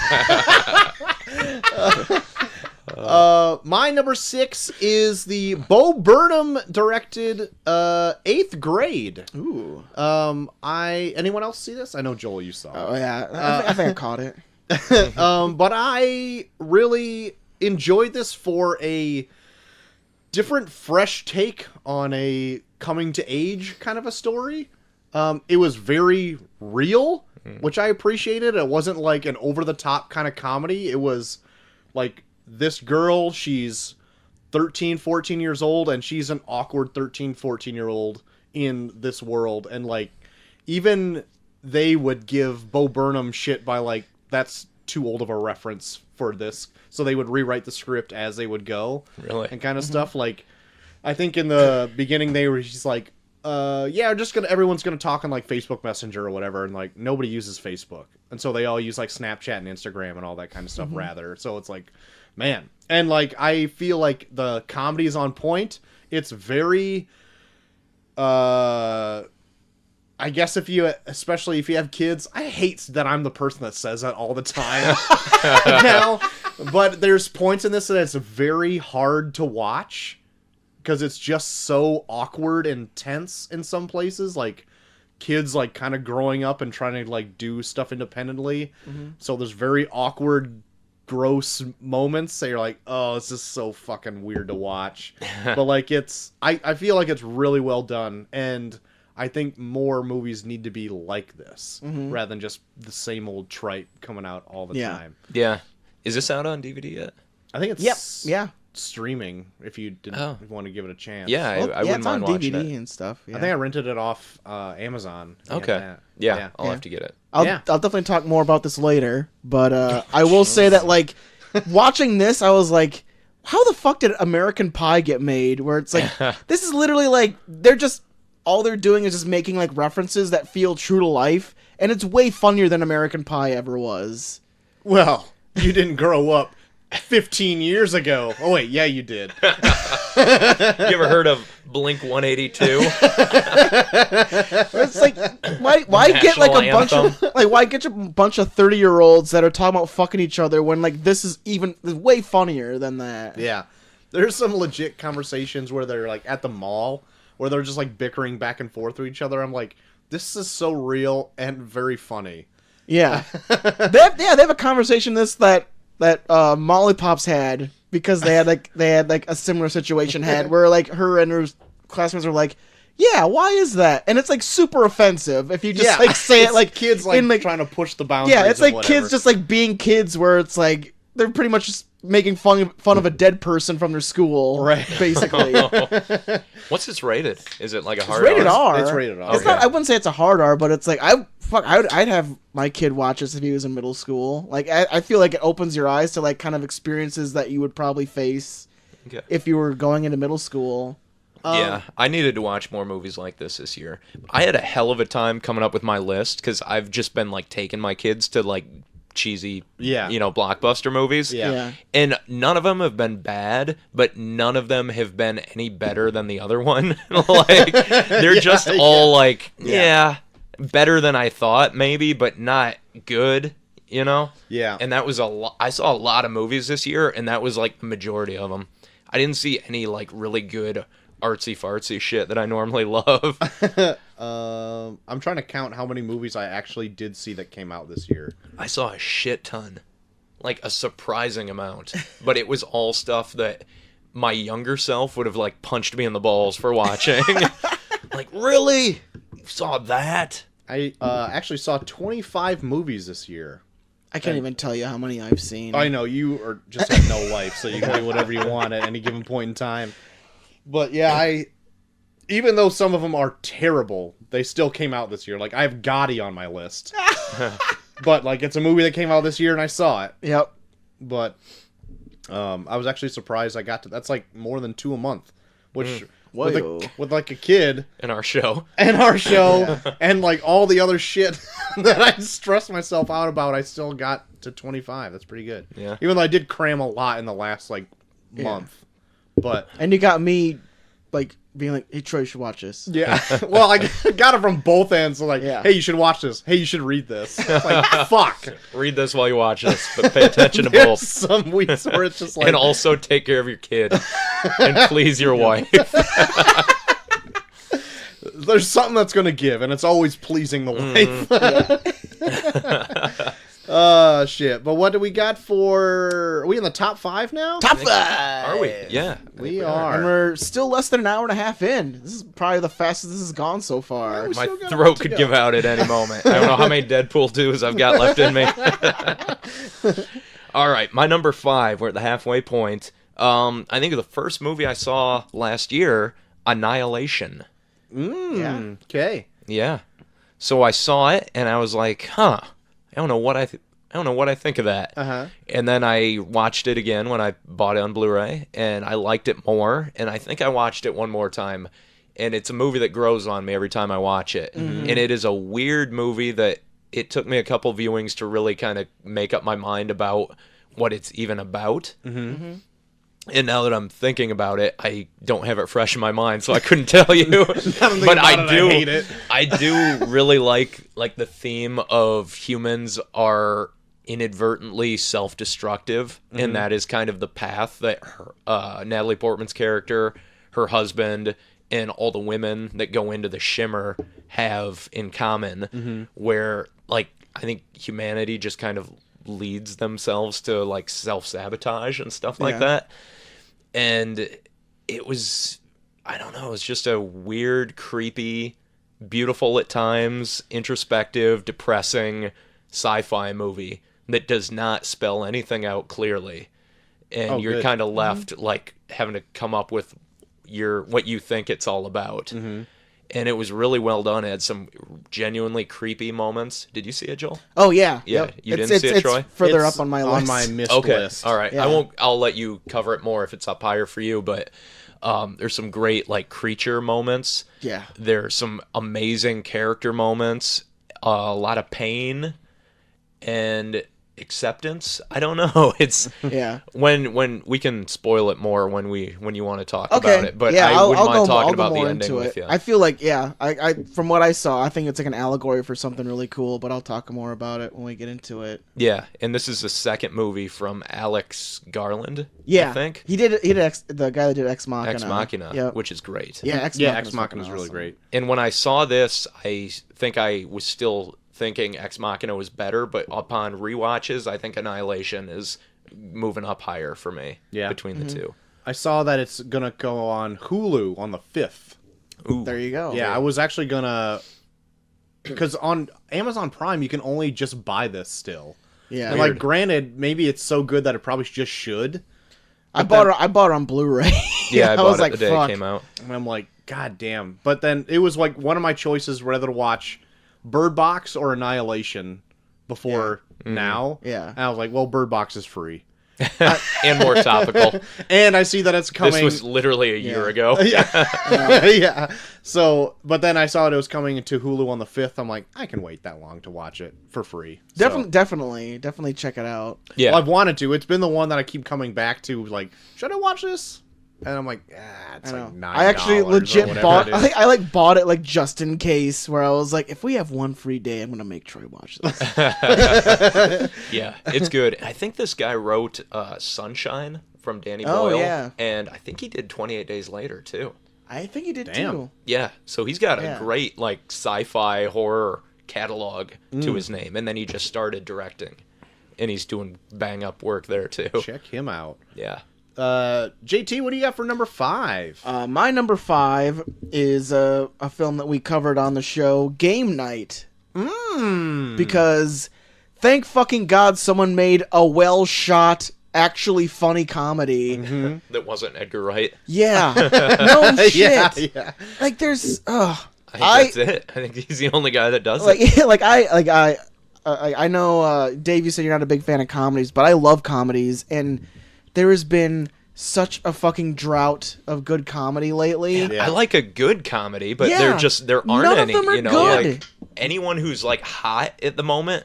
Yeah. Their movies are going to be garbage. Yeah, all and they everyone do- will go and see them and laugh, but like they're not funny, guys. Like the major trend now is just take like a really big name in comedy and just put them in just a throwaway scenario and just have them ad lib for like an hour and a half. Yeah. I think it was like the Judd Apatow movement, unfortunately. Yeah. And Yeah. I liked that when it started, and now I Yeah, can't and now stand it's it. now Yeah. you're getting like way lesser directors that are just being like, oh, just do what you want to do, We can do that. We can Yeah. do this, Tal. and you're just like, oh, for fuck's sake. We'll make it work. Yeah, We'll make it work in the editing. Yeah, it gets so dumb and meandering where I'm just like, this. I just want a good, well-written comedy, and like not only did it get a well-written comedy, but this one is shot beautifully. Yeah. Like, it's ridiculous how well this movie is shot. Really? Yeah. The cinematography in this is amazing. Yeah, Okay. like he Well, finds like some weird camera. I'm on board. Like he does like this weird camera shit where like it blurs out everything besides like this like circle in the middle, and it makes like actual real life look like an actual game board. Really? Like you'll zoom in on a scene, and it makes like everything look like a model, and then when you get close enough, you're like, oh shit, this is all real. I'm looking at a real car. Is this is Jason Bateman in this? Yeah, Jason Bateman and Rachel McAdams. Oh, okay. I know of this, but I know nothing about Yeah, it. like- Is it like a dark comedy? Kind of. I would say It's more super- comedy, Okay. just comedy. But Yeah. yeah, like there's just like random scenes they throw in there where it's just so well shot, and it doesn't even need to be in a comedy like this. Like they have like a scene where they're just throwing a Fabergé egg back and forth to each other, and it looks like it's all in one take. Where it's like this doesn't need to be in here, but it's Cool. I like it. Yeah. My eyes open for this one. Yeah, really Game good. Boys. yeah, it's definitely one it surprised the hell out of me because I went into it being like, okay, Jason Bateman, this might be a fun comedy, and it's like, holy shit, it's really funny and it's actually well shot, and there's actually like scenes of action that are like inventive and Yep. like, wow, what the hell? Yeah. Why was this made? Yeah. Yeah, exactly. I was on board when Jason Bateman was announced. And then when we actually went to watch it, I was like, man, this movie far exceeds Yeah. what my expectations were. It was like someone made this on a dare, where it's like, hey, I got this really shitty comedy script. Anyone want to make it? And they're like, I'll make it, and I'll make it really fucking good. I'll show you, you dummy. Yeah, Is that it? yeah, that's Are it. you? Actually, jumping into Neil's number 5, he also has Game Night for number 5. Same. You got him. Going back to our friend from Australia, Jude, he has Mission Impossible Fallout for his number 5, saying, best action movie I've seen in a long time, and mayhaps Cavill at his finest. Bathroom fight, real good. Real good. Beth. Beth 4 words. bathroom fight. Best bathroom. Best 4 words ever put together. Best bathhouse fight. That goes to that Russian. Oh, Easter Promises. Yes, these are promises. Yeah. That's right. That is the best bathhouse fight. Best Viggo Mortensen. Oh yeah, I would say that. I would say that. My number 5, we've already talked about. I have A Quiet Place for number 5. Right on. I don't know if we really need to. Thanks for taking time out of your busy review to get me a beer But trip. you're just like antsy over there. I want it. Yeah, we've already talked about it to death already, so I'm coming in at number 5 with A Quiet Place. What'd you think of the monsters in it? I thought they were fine. Yeah. I liked them.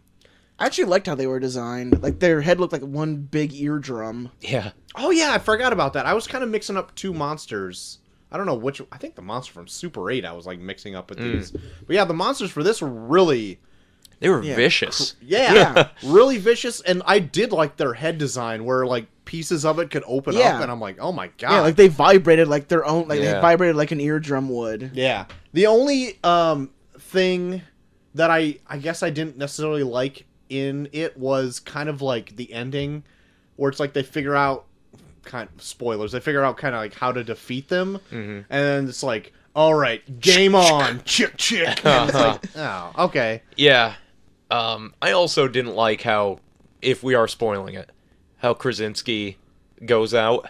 Yeah, I didn't actually expect that.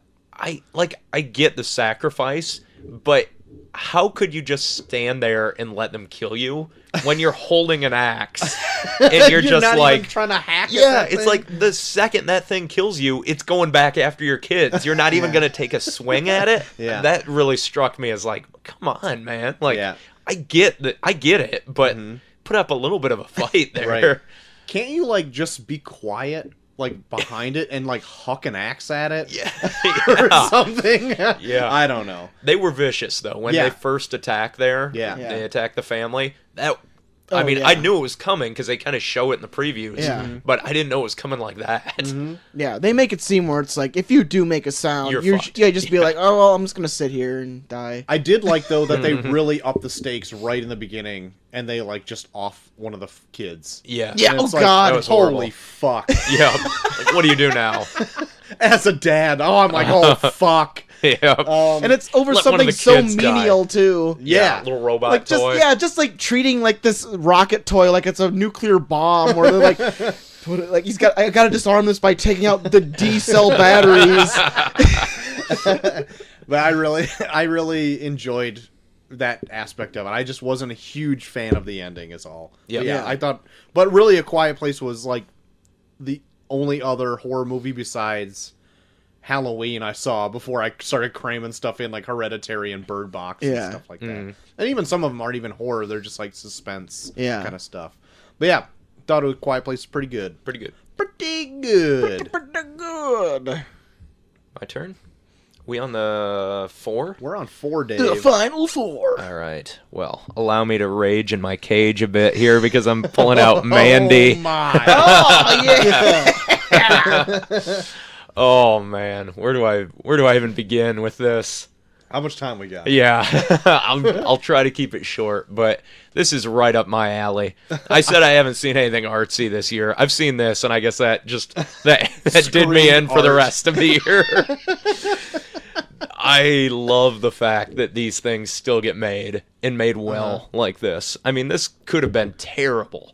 Yep. This director, Cosmos Kamastos, or whatever his couldn't name tell ya. is, Yeah. he did another movie that was super avant-garde like this called Beyond the Black Rainbow, probably like 7 years ago, and it was unwatchable. It had the same like aesthetic where it looked like it was shot on video like in the 70s and you just find it in an old Yeah. video store. Oh yeah. And like I really wanted to like it cuz it has that atmosphere that really pulls you in. You're like, "Oh, Yeah. this is fun. This is like a nostalgic, you know?" But it was so dull. And this is such an improvement from that. Like it starts off slow. The first half of this is really slow. But my lord, when it ramps up, does it ever go out with a bang? Well, he Like also the second half. Directed Tombstone.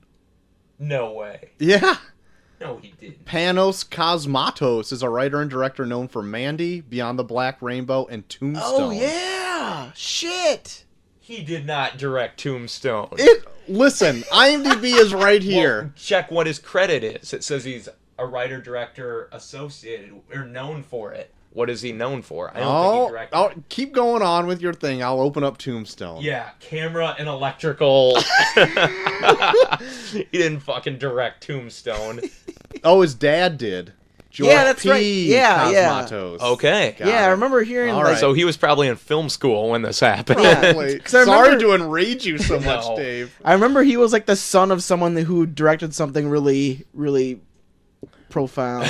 Got it. Okay. All right. Anyway, started to Well, derail you. anyway, now that I've been derailed, I don't know. It's just this weird throwback to like LSD, Grindhouse, drug cinema of the 60s and 70s, and I loved every minute of it. And the Yeah. fact that he got Nick Cage to take this wonderful journey with him right. just elevated it Right. into new grounds, where if it was another actor, I don't think it would have hit.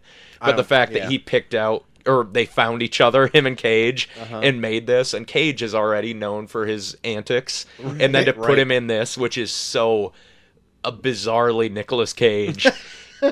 and just like, yeah, you're gonna be this hero that's, you know, avenging his dead wife, and you're gonna forge an axe and like a death metal axe and go after Yeah. this like demon biker gang and take a bunch of weird drugs and have a chainsaw battle and release a Oh, the tiger in Yes, the woods. chainsaw battle. Yes, the tiger for no reason. It is just like, it is insane. It is insanity put on film. Yeah. And like the weird droning soundtrack and the purple pink like color hue that would fade in and Yeah, out. It is like a work of art. And I don't say that in like a artsy fartsy way. I'm saying it is art and it's subjective and you will either love it or hate it. Oh, But yeah. you cannot say that this is objectively good or bad. It is just art on film. Yes, yeah, that's very true. We did a review on it earlier in the year. I can say it's not on my list. I didn't feel the same as you, but that everyone listening to this knows what I hate art. Apparently, it's been blown up on Twitter that I hate anything artsy. That I just don't understand it. So this would easily make my list if like the first hour wasn't like so slow. It's slow. You could probably chop a half hour out of the first hour. Like I didn't hate the first hour. It's just that there's points where he's just kind of like he lingers on things a little too long. I mean, I know why he does it because it's like I'm going to spend the money to make this scene. I'm going to really show you this fucking scene. And I get that. Show you every inch of this trailer. Yeah. And I get that, but it's like, man, you could have... There's no payoff to it. It's just like you're sitting there and it's like, okay, I get it. Yeah. Yeah. You haven't seen his first movie. This was like a breeze compared to what I... Like, my background with this guy. I was like, this is really moving along. Yeah. But if that second hour was like just a movie, that'd probably be like my number 7. Yeah. Like, I fucking love that last hour of this. That second half is just amazing. Like, I was afraid it wouldn't pay off. You know, I saw the trailers. I was like, this looks good, but I know this guy, you know?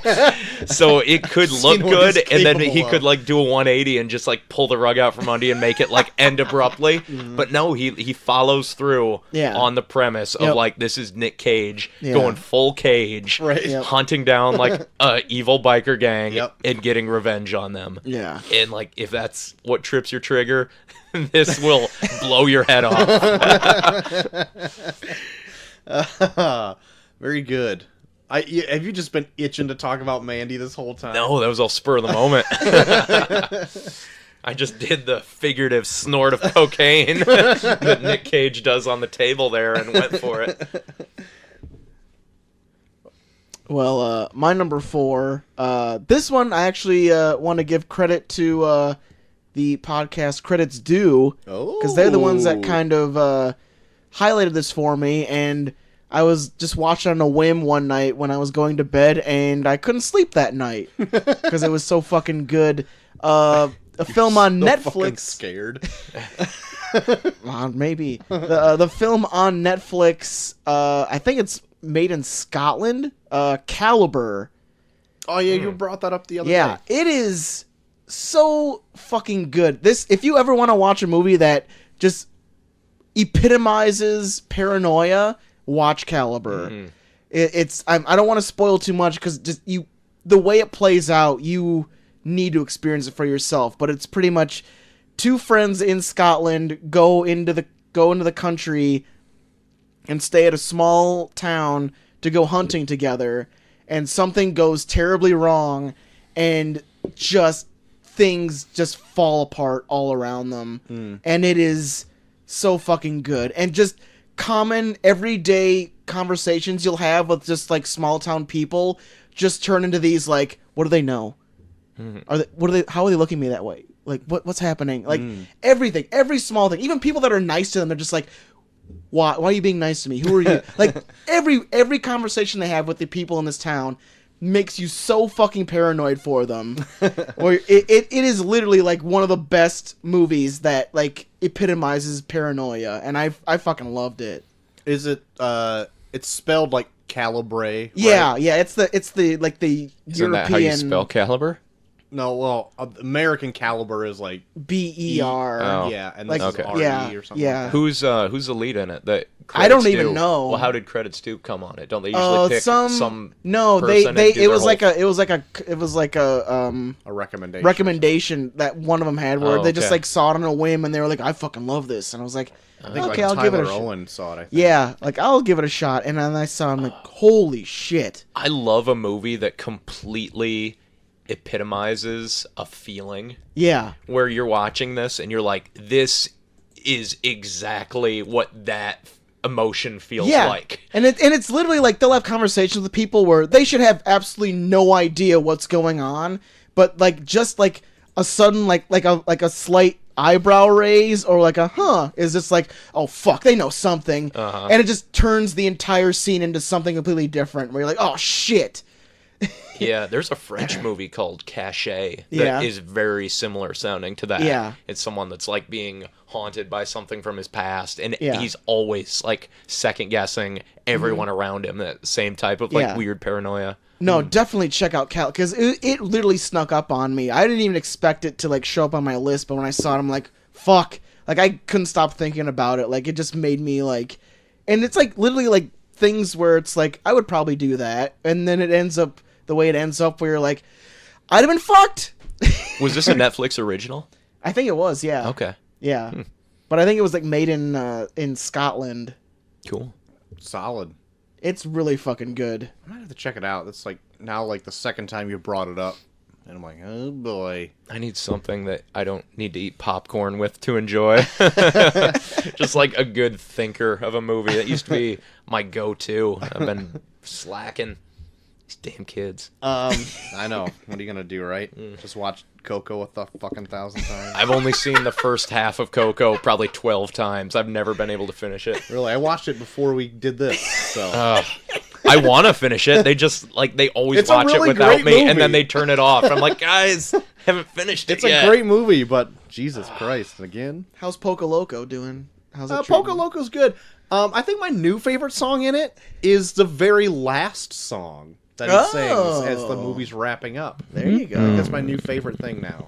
Is that one? I love like diving into the minutia of like what you think about Coco after watching Do it you 40 know times. on the Ofrenda, when you first see it, there are 3 family photos on the very bottom that those characters are never introduced in the afterlife. Oh my god. They are Ooh, like they the didn't black make it. sheep of the family or something. Maybe they Were already you telling me a different Coco fact just last week? I have Different random ton of Coco like facts. Shoemaker fact about Coco. maybe they already got forgotten and they just were too late. No, well, maybe that could possibly be true. But this Pixar family, the movies always have Riviera a dark family, looks undercurrent. pretty. Yeah, they seem pretty into their family. They're pretty into making sure their pictures are on the Ofrenda so they're not Exactly. forgotten. Exactly. And shoes. And obviously shoes. They love shoes. Yeah. Where are we? Oh, Neil. Coco for the next 5 movies. Troy, any thoughts? Love. There we go. No. 4 for Neil is Annihilation. Actually, All right. saw that. I think he's actually tried to talk to me about it before, and I'm like, well, I've never seen it, so don't talk to me about it yet. So. Fuck off, Neil. Go fuck yourself.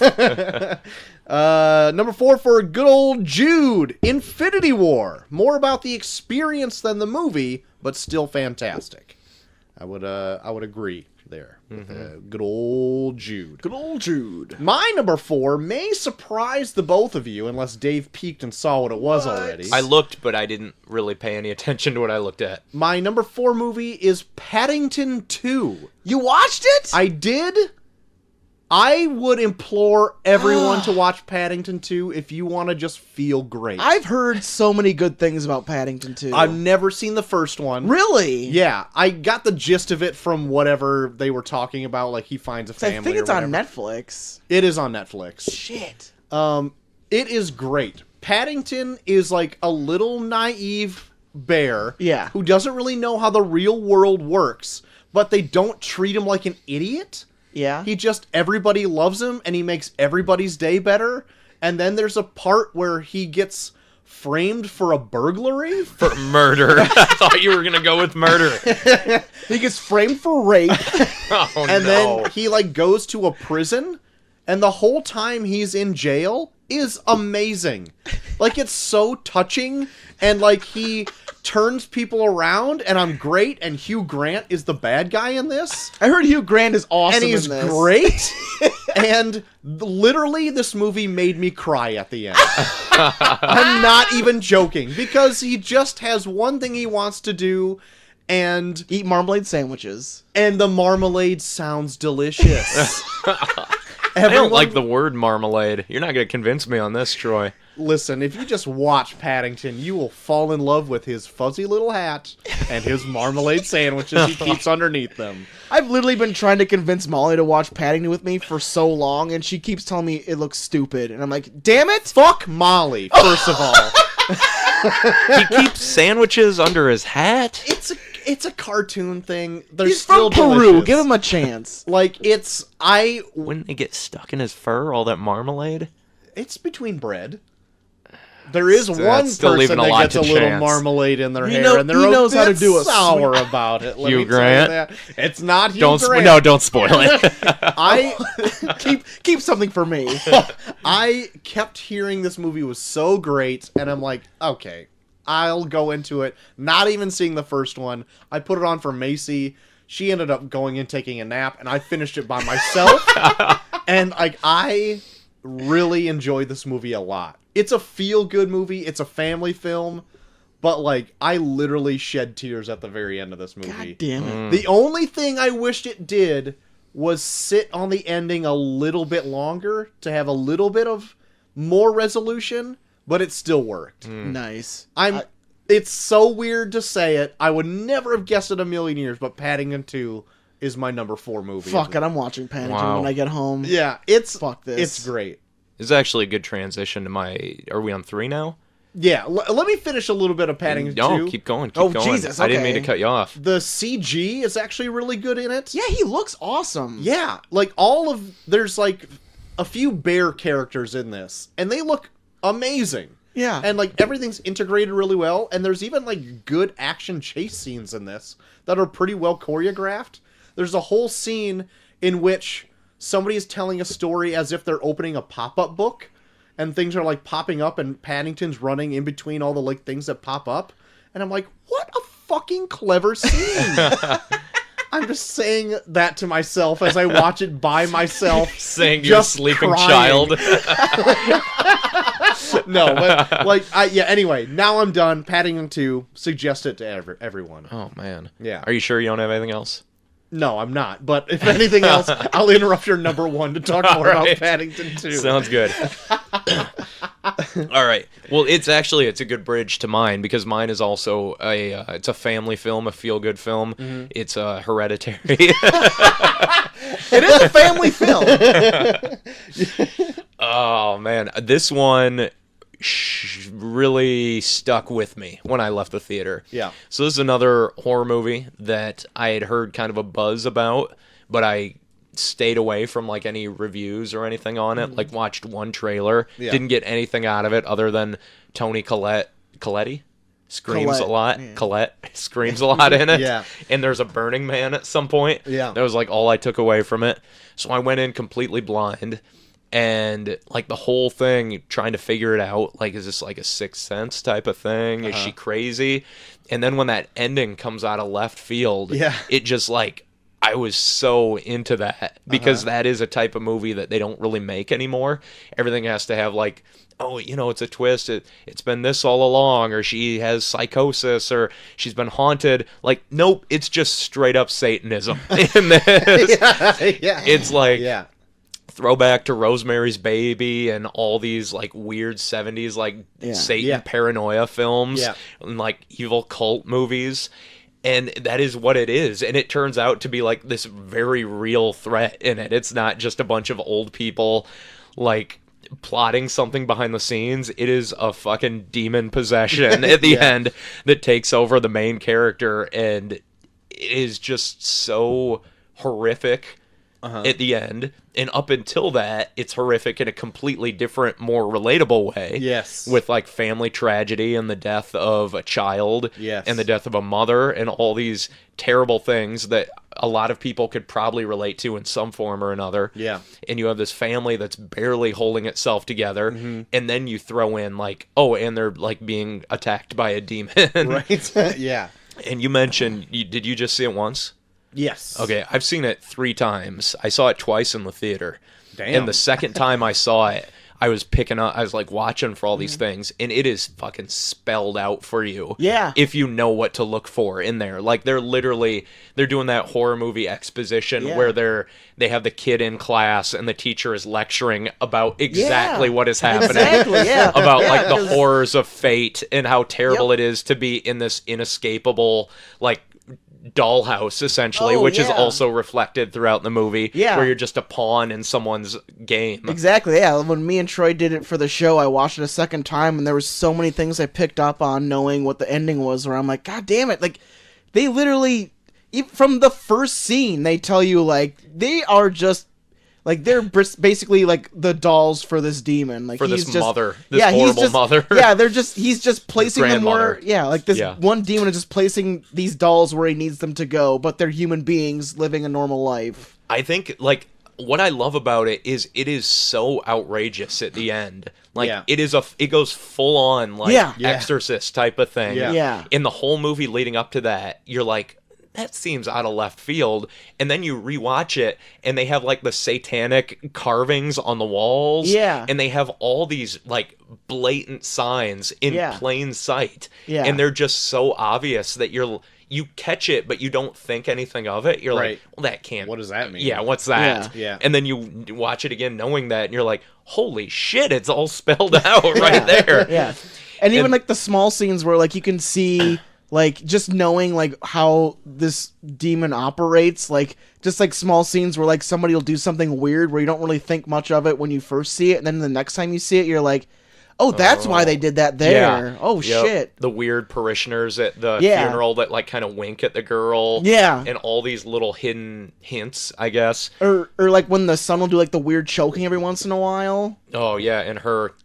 Yeah, that she does through the whole movie. Yeah, it all makes sense at the end where you're like, Jesus Christ. Yeah, and then on top of that, it balances, like, the horror, the stuff that is so bad that you can't, like, look away from, but you don't want to watch. Yeah. With, like, uncomfortable family drama where she blows up at her son at the dinner table. Yeah. And all of this stuff, you're like, oh my God, like, I feel tense watching this. I feel uncomfortable, like I'm in the room here. Right. And you're just like, no, don't say that. And then he says it, and then you watch her, like, set down her fork, and, like, now she's unleashed on him. And it's all these people just waiting for an excuse to blow up at each other. Yeah. And then it also has this, like, just really grisly horror of her, you know, like, creeping around the walls once she's possessed, or banging her head on the attic door. Oh my God, that creeped where you the hear shit that out of dun me. dun dun dun dun dun dun dun, and you're like, what is that? And then it shows her just, like, rocking chairing her head on the door,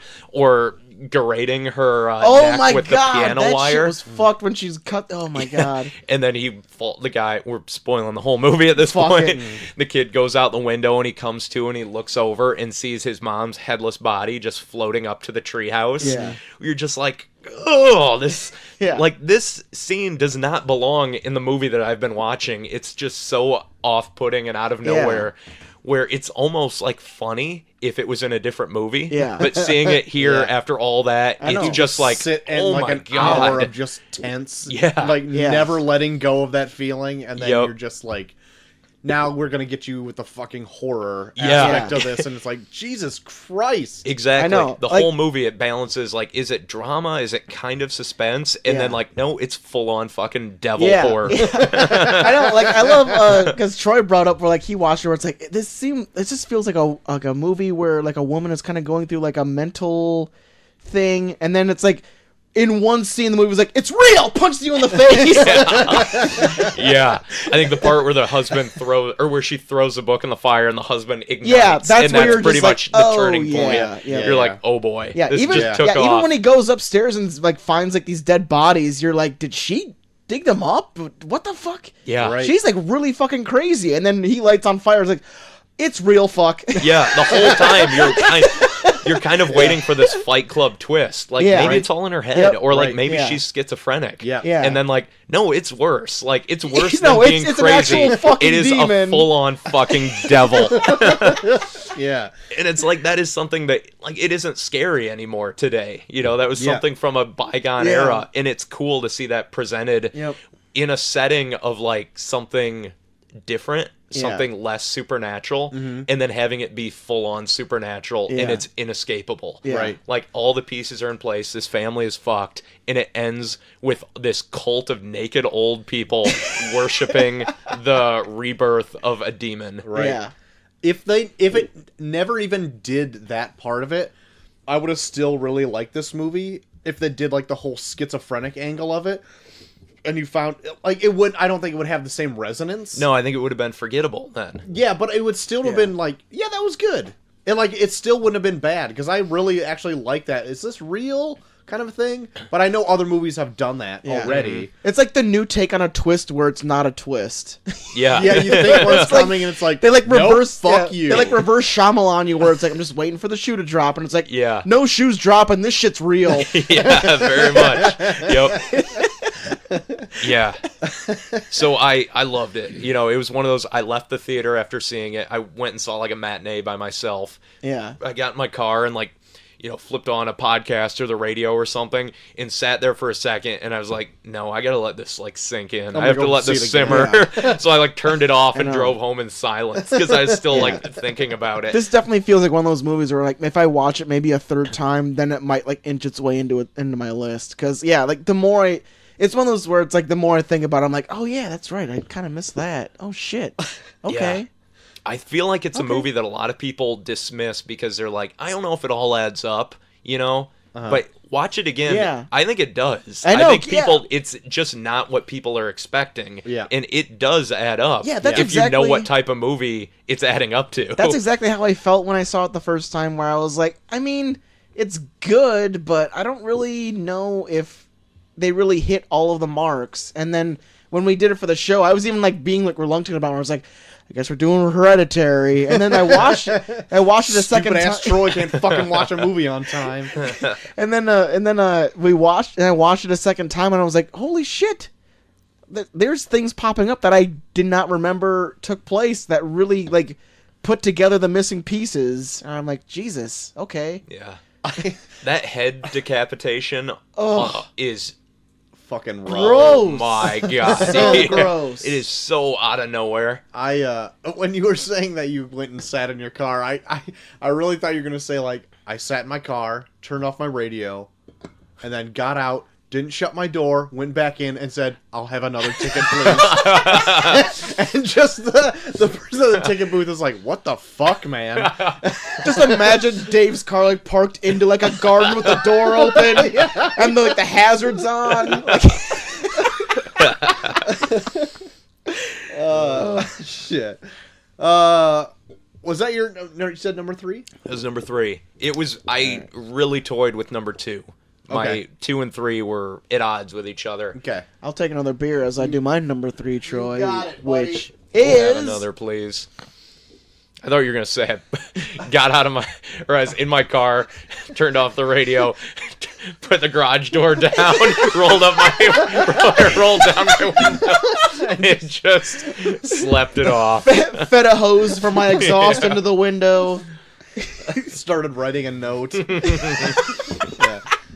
My number 3 is Avengers Infinity War. Oh, look out. This movie is just, it's more of like a personal pick because I don't think anyone that has not seen like a big chunk of the Marvel films would even get it.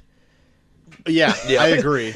But it's like, it's like a literal like movie season finale of a film, and the fact that it was so ballsy in the way that it ended itself, like it could have literally like, this could have been shit on by so many people that went into it being like, you're just gonna kill everybody, okay, whatever, fuck you. But the fact that they took that risk and they told such an amazing story leading up to that was like, it goes beyond just being a comic film. It's like, it's just an actual fucking good film. Yeah. And I fucking love it for that. Like, it took so many risks in presenting itself as is, and then allowing a year to go on where you're stewing on the fact that people that you like, that you grew up watching in movies, are dead. Yeah. Like, I feel like the common moviegoer is not as caught up on like shit like we are. Like, I'm pretty sure like the common moviegoer doesn't even know that there's a Spider-Man movie coming out like next year or this year. Because they're like so high in like pop culture now, I think people are more aware. I mean, maybe, but like for like the casual moviegoer, like they're just gonna go to be like, oh, this next Marvel film, I'll go check it out. Like, I bet you a lot of people saw Infinity War without knowing how that ending was gonna go. Yeah, down. exactly. Where they saw that and they're like, what? And then they had to have someone explain to them there's another one coming. Yeah. But that immediate moment of like, are you kidding me? Yeah. Like literally, when I remember seeing this in the theater, and like as soon as the movie ended, it was the most silent I've ever been in a theater after a movie, where people are like, "What?" Right, yeah. Do we stay for the after credit? Yeah. do they wrap it up in the post credits? But yeah, like it was probably like the most eerie ending to a film in a theater experience I've ever had, where people are just like, it felt like they didn't know what to do. It's like, how do I leave now? Yeah. Or? How do I go on knowing that this happened? Am I gonna disappear? Probably the best modern Empire Strikes Back moment you could ever ask for. Perfect. I don't even know if that many people have compared it. I don't know if I've heard that comparison, but that's like totally what it was. Yeah. Everyone's expecting like, and then it ends with that, and everyone's just like, wait. The fuck? What? Yeah, and there's so many instances in this where it's like, oh, well, they did that, but they're going to stop him in the end. Oh, they're going to stop him in the end. And then they don't stop him in the end, and you're like, oh. Like, you feel like you got beat. Where you're like watching, like, you're like... they'll get him eventually, right? Yeah. You're just you're like at a sport. Yeah, like you're at a sporting event, and you're rooting for your home team, and they're like, oh, but they never lose. And then it's like, oh, shit, they lost. Fuck. Well, sometimes they do, but they come back harder the next time. And then the fact they even introduce like a like antagonist where it's like, I mean, he's fucking nuts and he's wrong, but you can see where he's coming from. How wrong is he? Like it's an antagonist that you can still like sympathize with in certain ways, where it's like, well, shit, even if I want to hate him. Do you remember the fear of them not being able to pull off Thanos approaching this movie? Because up until this, he has just been a 10-year tease, like a guy in a chair. Yeah. And nothing that we've seen of him gave you any type of character moment. We got him on a chair, and we got him taking the gauntlet and saying, like, I'll do it myself. Yeah. And everyone's been, like, waiting for Thanos. And we were just like, what if he sucks? Yeah. You know, like, most Marvel villains kind of suck. Like, when you see him we've waited 10 years when for you this. see him in that post-credits thing at the end of the first Avengers, he looks like he's made out of, like, purple Play-Doh. Like, he's not even, like, really, like, that well constructed. Like, you can tell it was definitely, like, a last-minute, let's introduce Thanos right here. Yeah. And then to do him construct that well. him as well as they did for this, where it's like, he looks like a legit alien person. Like, they really constructed him awesomely. And they hang on that CGI. Like, they hang on his facial expressions, his like, emotions. you can see his stubble. He is some of the, like, he emotes through his eyes more than, like, real life actors in that. Yeah. And you think this came out months after Justice League, where they had their big CGI villain, and you compare those two, and you're like, holy fuck. What a completely different ballpark. These two like, you can almost like in. hear like Andy Serkis being like, game on, Josh Brolin. But yeah, Infinity War is in my list. I figured. But I actually, I'll go on when I get to it eventually. But yeah, Infinity War it's quite a feat.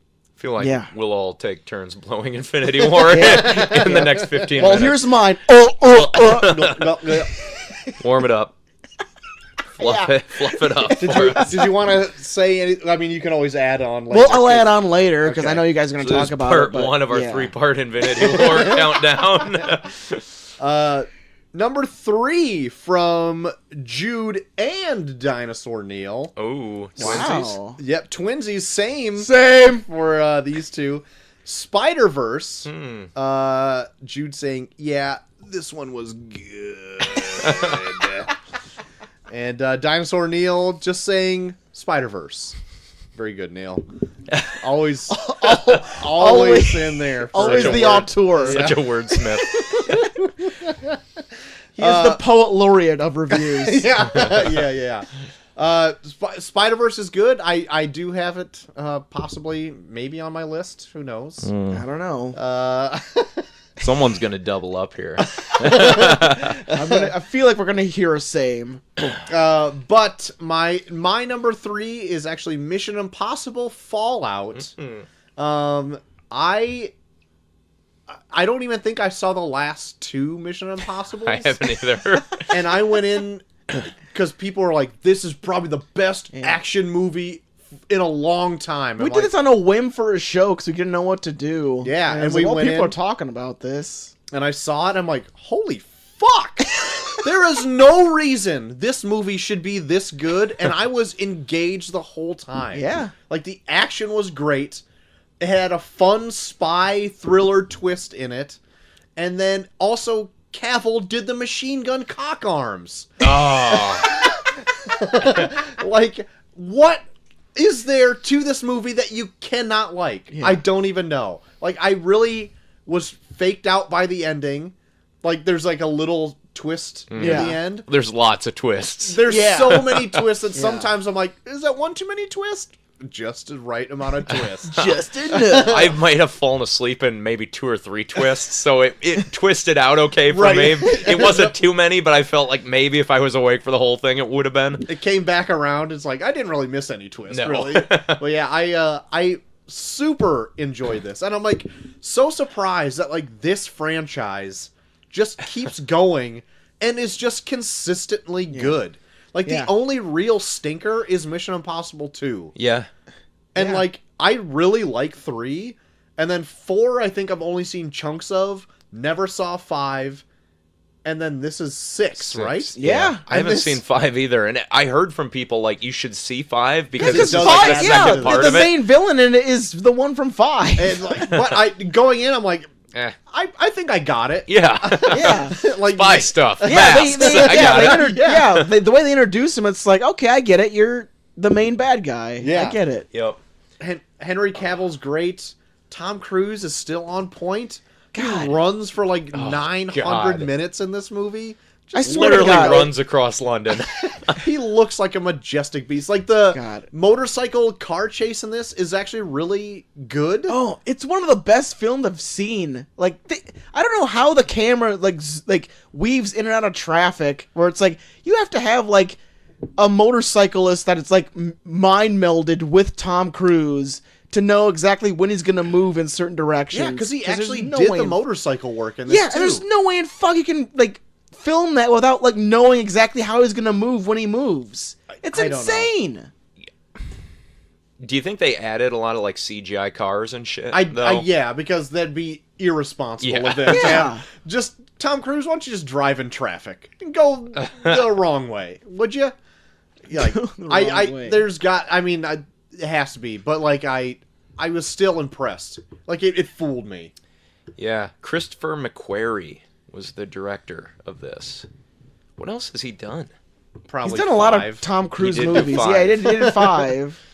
I don't know. Like, I mean, it was really well done. Like, Yeah. Yeah. if I enjoyed it. I just wish it was a different movie that he was directing. Yeah. Like, I'm not huge on Mission Impossible. Like, they're Yeah. I'm good not to either. see like what Tom Cruise gets himself into, but I would love to see him like take on an original thing, maybe. But 4 is fun though. I remember that one. I think because I skipped 3, but jumped on for 4 to watch him scale that building. Oh, and sure. that is insane. Yeah. You know, I would recommend that one. And I I've guess seen we'll that- see the whole 5 at some building scene. point. Yeah. And 6 was a lot of fun too. Right. Yeah. I think 3 is underrated. 3 is like got Philip Seymour Hoffman as the villain. Yeah, I think and it's Abrams really did it, Oh, right? God. Yeah, Yeah. Abrams did it. Yeah, and they I've even been have that. meaning to watch it. I just Yeah, never and they did. put that first scene in there where it's like it pretty much spells everything out for you, but it's like done in a way where it's really cryptic. Right. And then as the movie plays on, you're like, oh, that's why he said that there, and that's why he said that there. Yeah. I think it's strong. It's super strong. Like it's no Yeah. worse than 4, even 5, which Yeah. I've never Yeah. seen. Yeah. But like I really think the 6th one, Yeah, and it's made my top 3. Are Yeah. you nuts? I think it swear made to a God, lot of top 5 lists. If Tom Cruise makes another really good Mission Impossible, I might become a Scientologist. You might have to. I might buy into that shit. I'll go clear. I don't give a shit. I've come to be fine with Tom Cruise lately. Like whatever. It's I no thought- crazier than Christianity. Oh, shit. There was like one chunk of time where Tom Cruise was a bit of a stiff. But like since then he's just been like He seems like a lot of fun. yeah, he really does. Everyone that he's like co-stars with in movies, like always put him over as like the nicest guy Seems ever. nice, genuine. Yeah. Like what? Just don't date him. It's like the press just kind of had a field day with him. I think maybe undeservingly so. Yeah. And he took a long time recovering from it. And the guy's just been like a class act the entire time. Yeah. Like, he can even make a turd like The Mummy and doesn't hurt his reputation at all. He's like, I'm going to do The Mummy. Okay, that sucked. Well, we've all forgot you were in it. Yeah. Now go and make the best movie of your entire career with Mission Impossible 6. Yeah. It's amazing. Anyway, that's number 3, Mission Impossible Fallout. Do you think it was funny when he runs across London or wherever he's at and jumps on the elevator of the villain and he's just holding on to like the elevator grating like, I got you now.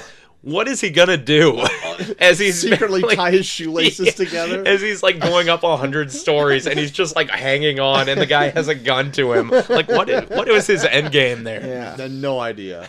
It's Ethan Hunt. Yeah. He put that explosive gum from the first one under his shoes. Like, go ahead and walk, motherfucker. Oh, that would have been amazing. That's right. Blow him right on his ass. Blow his ass. All right. We on the number 2? We're on number 2. Okay. Well, we're narrowing it down here. My number 2 is Avengers Infinity War. Mm-hmm. All right. Okay. Yep. I'll just jump in right now and also say that my number 2 is Avengers Infinity War. All right.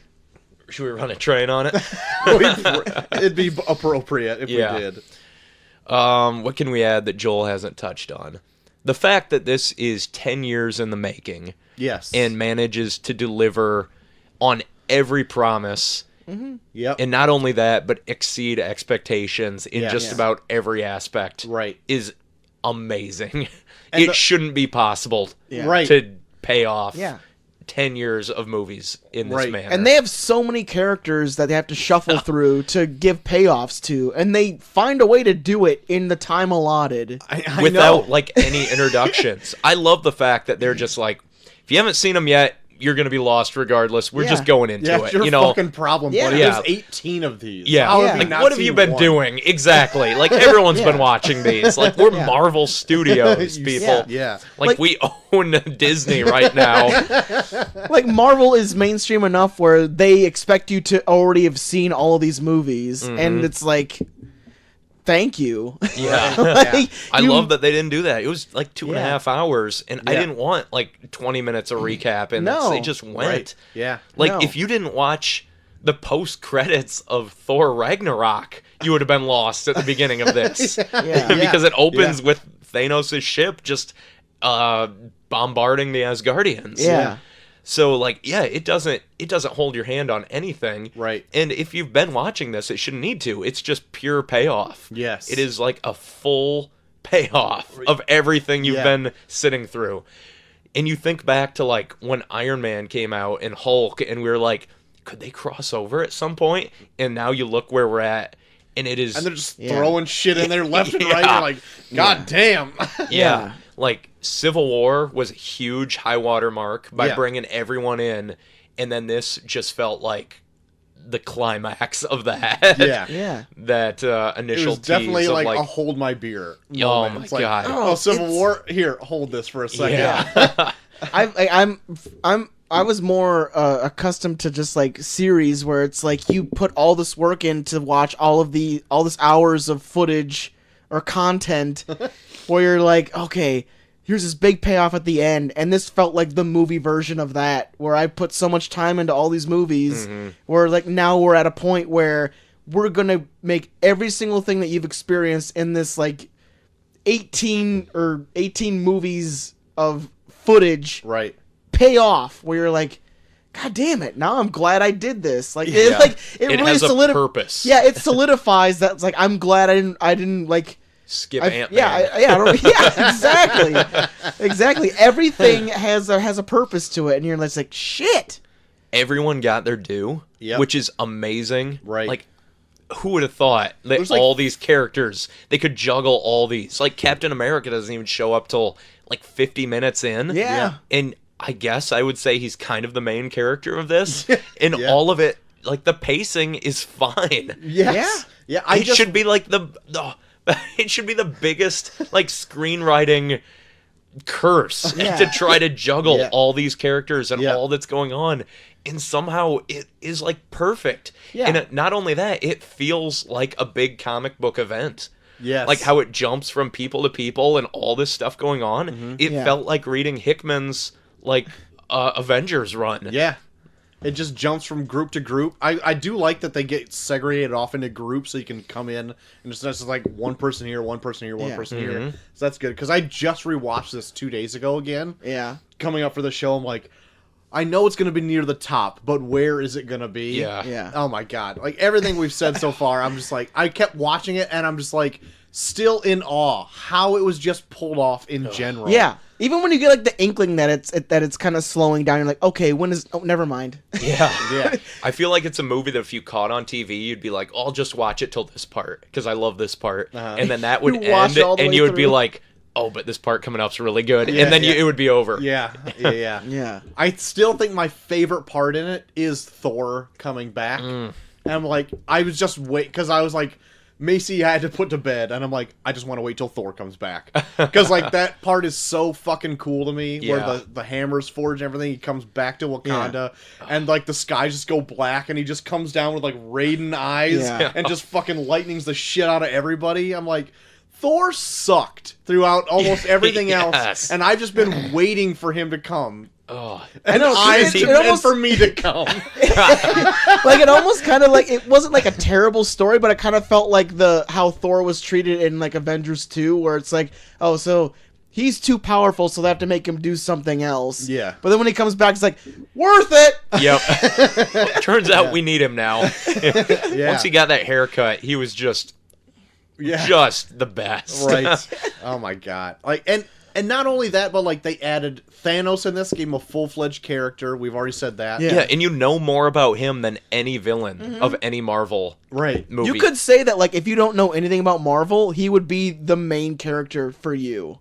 If they went into it being like, this is the first movie of Marvel I've ever seen, you'd probably be like, okay, he's the main character Yeah, like- of Marvel. And I would say he's the main character of the movie. Yeah. He Yeah. probably has more He screen is time than just- anybody. Yeah, you're right. Yeah.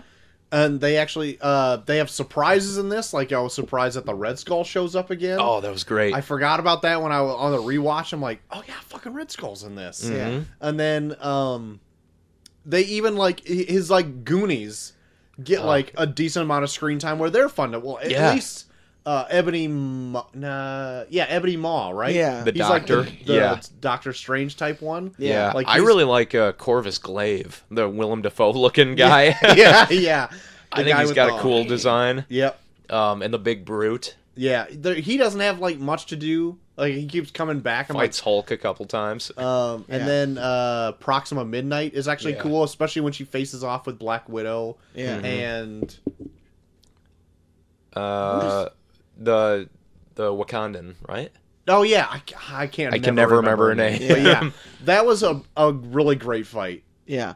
And they actually introduce, like, secondary villains that aren't, like, fodder. Like, they actually seem like threats. They're formidable. Yeah. They're Yeah. like henchmen. They're cool. You don't know all their names if you're just a casual Yeah. viewer, but you're Right. like, oh, I like that guy. Right. You know, Especially since and they- they get killed off, and you're like, well, they had their moment. Yeah, Yeah. I like even though like Vision was built up to be like this pretty much powerhouse, like you can't beat him, and they come in, they're like fuck you, and they just like take him down, and you're like oh shit, like they're taking out Vision like no problem whatsoever. And he's like their biggest liability because he has what they want. So Yeah. like, no matter how powerful he is, like they just want him. Yeah. So Yeah. like, it would be better if he didn't exist at this point. Yeah, And Vision and Scarlet Witch's relationship is kind of, it reaches a climax too there. Yeah. Where it gets to the point where she has to kill him. I know, yeah. It And you're reaches, like, this, oh, I kind of feel bad for that. Yeah. That's like kind of it the reaches heart of this one. big emotional apex for it just to mean nothing in the very end. yeah, It is a lot of just like, oh man, like what a Yeah. kick in the nuts yeah. this movie that's is. like the whole ending is a huge kick in the nuts, but Yeah. a great kick in the nuts at Yeah. the same time. The best kick in the nuts. Yeah, like so many people have to like The kind you have experience to sit down afterwards. like so many characters in this movie have to experience the worst possible moment of their lives just for it to mean absolutely nothing. Yeah. Yeah, it's fucked. Like Yo. It's so good. like Tony Stark like sees like his protege like essentially evaporate in front of him, which is really hard to watch. Black Panther just came off a huge movie before that. Boom, he's gone. Yeah, as you think it's going to be the person that he's like comforting there, and then he blows away in a pile of leaves. Shit. You think Bucky might take up the mantle of Captain America, and he's gone. The first one gone. Mm-hmm. Yeah, it's absolutely great. Yes, it cements Marvel as probably like the best studio in terms of how they're running their business. Yeah, they have so much foresight. It's amazing. Yeah, the way they pulled this off is, I can't think of another anything that has had the long game foresight that Marvel has had. Yeah, I agree. I hope has that continually been good, but not only good, they've gotten better. Yeah. When it counts. You know, they'll throw in some fun ones and some like, it's an Ant-Man movie. Right. But then and then you find out like, oh, but that actually is going to play a huge role. And when it comes time to like really throw down, they put out the best superhero movie of all time. Right. Yeah. God. Anyway, are we done jerking it now?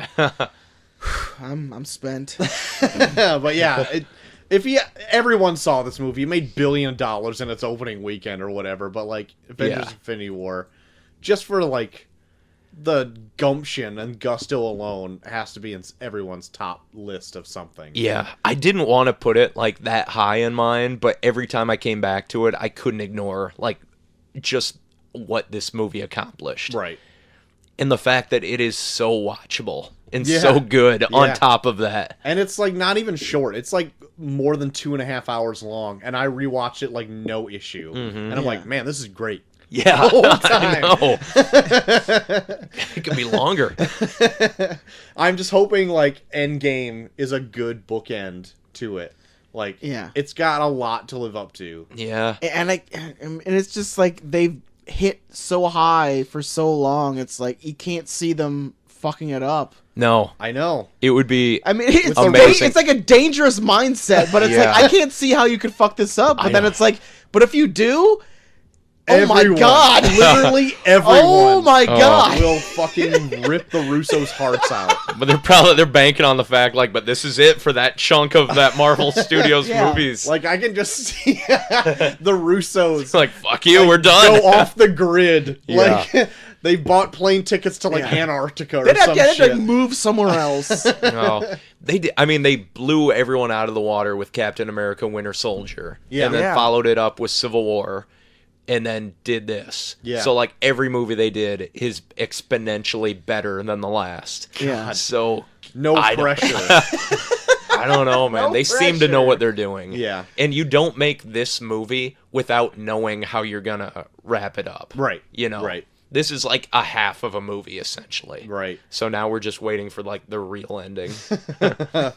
Hopefully it's worth it. Mm. It's on you, Joe and Renee. Find out in what, like 4 months, 5 months? In April. Yep. God, it's coming up fast. Give it to me. I'm not ready for it yet. There's too much other shit we gotta get done before then.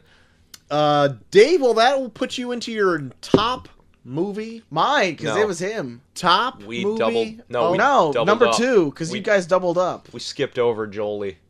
Joel, your number 2 My movie. number 2. Yeah, let's skip the number 2. Let's go to the top. Fuck my number 2. My number 2 is Annihilation. Whoa. Yeah, this is one of those movies I watched it almost kind of like how I watched Hereditary, where I watched it the first time being like, it was pretty good. Like it looks good, and like the creature design is awesome, and like the characters are interesting. And then the second time I watched it, I was like, wait a minute, this means something. Yeah, I'll have to come back to this. and like I started doing like research. I was like looking up like YouTube videos and stuff on like what people thought, and then I reached my own conclusion where I'm like, oh yeah, this is some deep fucking shit, and I fucking love it. Like especially I even had like a conversation, like my whole idea on it is like it's like a huge allegory for depression. Mm-hmm. And I even had like a conversation with someone who has depression, and I kind of went through like my bullet points on like why I think it hits on every level, and they're like, I mean, that's pretty spot on. and it's interesting where it's like I feel like he took the concept of depression, which is kind of like a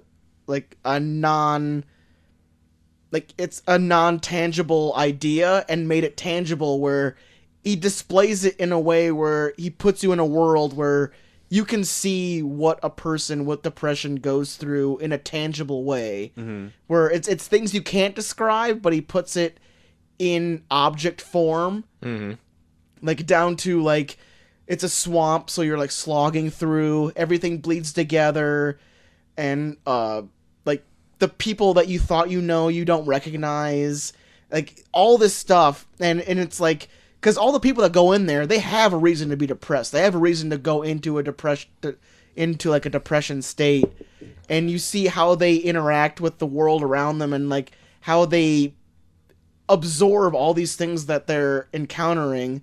Like there's like a bear in this, like this crazy fucked up bear. Depression bear. But no, skeletal depression bear. But no, I interpreted that as drugs, because there's a woman that says she was a drug addict, and there's another one that she was part of something, I can't remember, but like they both get killed by it, and they're killed by it in a way where they're not, it's like it's not voluntary, where it's like someone who is in depression could easily fall into this situation where they could be killed by this, even down to where like certain things take on the characteristics of the things they encounter. And there's a scene where Natalie Portman comes in contact with a bear, and the bear takes on one of the women yelling "help me," where it's like that's the guilt of I could have helped her but I didn't, and that leads her further into the shimmer, which is depression. I need to see this movie. And then you got to think about it, and then you got to see it again, because it's one that you definitely takes a couple to sink. Like it goes on. Like I feel like it's an allegory that I feel it works on so many levels. Like the more you try and like pull it apart and look at it, like it is insane, and I fucking love it. Yeah, I have more to say on it too. I'm trying to formulate it there, because you did some good stuff there.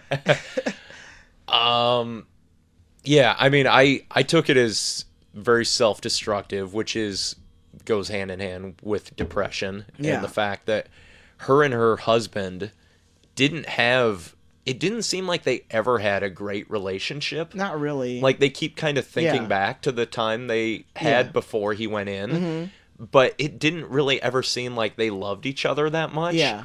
So there was a little bit of that, and then she had an affair while he was away too, and she was kind of beating herself up over that, and eventually she went into the shimmer because he was like comatose from going in there. Yeah. And she went in to figure out what did it to him, but at the same time, like, she didn't really care if it killed her or not. She was just kind of looking for an end. Like when he comes back, she sees him as a different person. And I think that's like the thing where it's like, well, I don't even know who you are anymore.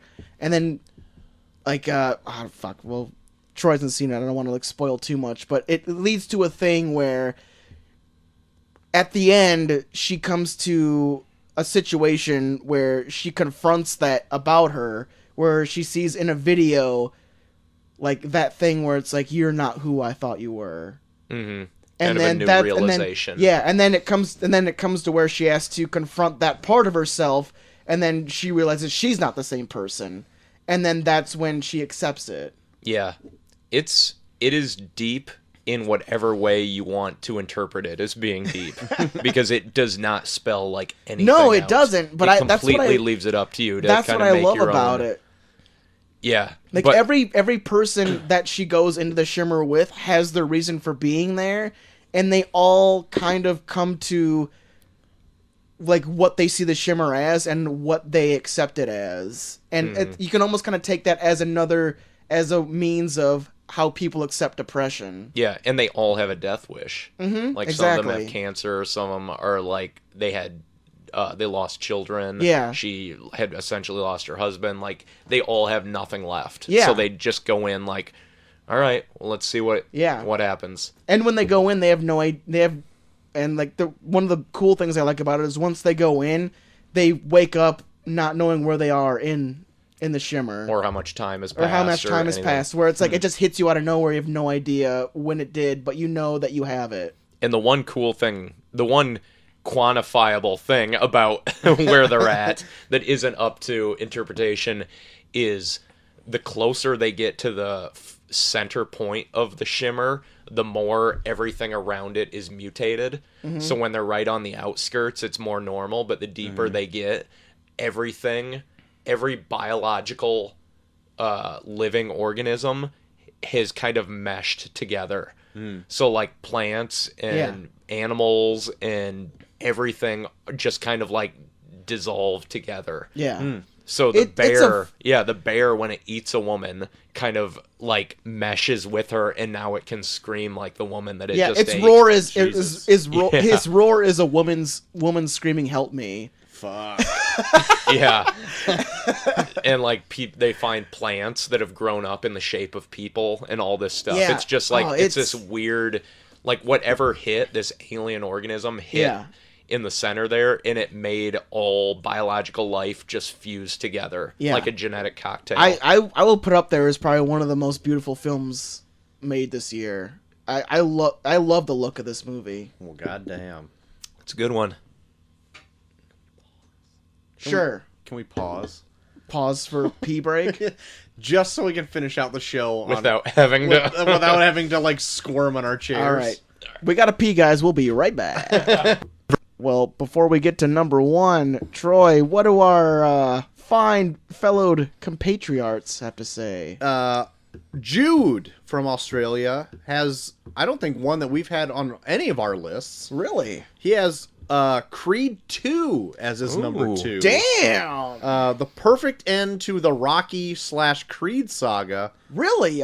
Perfect. Also, side note, Rocky 3 is highly underrated. Old Thunder Lips. I'm not huge into Rocky, but... And I didn't see Creed 2 either. I've never actually seen Creed. I like the first Creed. But yeah, he really enjoyed it. Put it at number 2. I've heard they're both fantastic. You make me want to see it, Jude. I've also heard that if they end at Creed 2, it would be like a perfect 1-2 punch. Really? But if they just start tacking more on, they're like depreciate in value. Gotcha. So and now I really want to see it. Shit. Yeah. Well, I need to see the first one first. And probably go back and you need to watch the first Rocky first, and then move on from there. Exactly. And then Neil has Mission Impossible Fallout as number 2. All right. Wow. Good pick, Neil. Damn, Good Neil. pick. Now We're at the big one. We're at the number 1. Troy and Dave, just say yours. I was just gonna say, maybe, do you want to say yours first, or do you want us to go out? I can say mine first. My number 1 is one that's been brought up by Troy. 8th Grade. Really? Number 1? Nice. Fucking love 8th Grade, because I just feel like I love movies where they make themselves feel genuine, and so genuine to a point where it almost, not even almost, it makes me totally feel for a character that I don't really have much of a connection to. Like, I don't know what it's like to be an 8th grade girl growing up now. Yeah. But they introduce enough elements in 8th grade where it's like, okay, I can kind of piece together what it's like to be an 8th grader at this point in time. And they also introduce enough elements being a girl at this point in time where you're like, shit. Yeah. It's hard being a girl, being an 8th grade girl nowadays.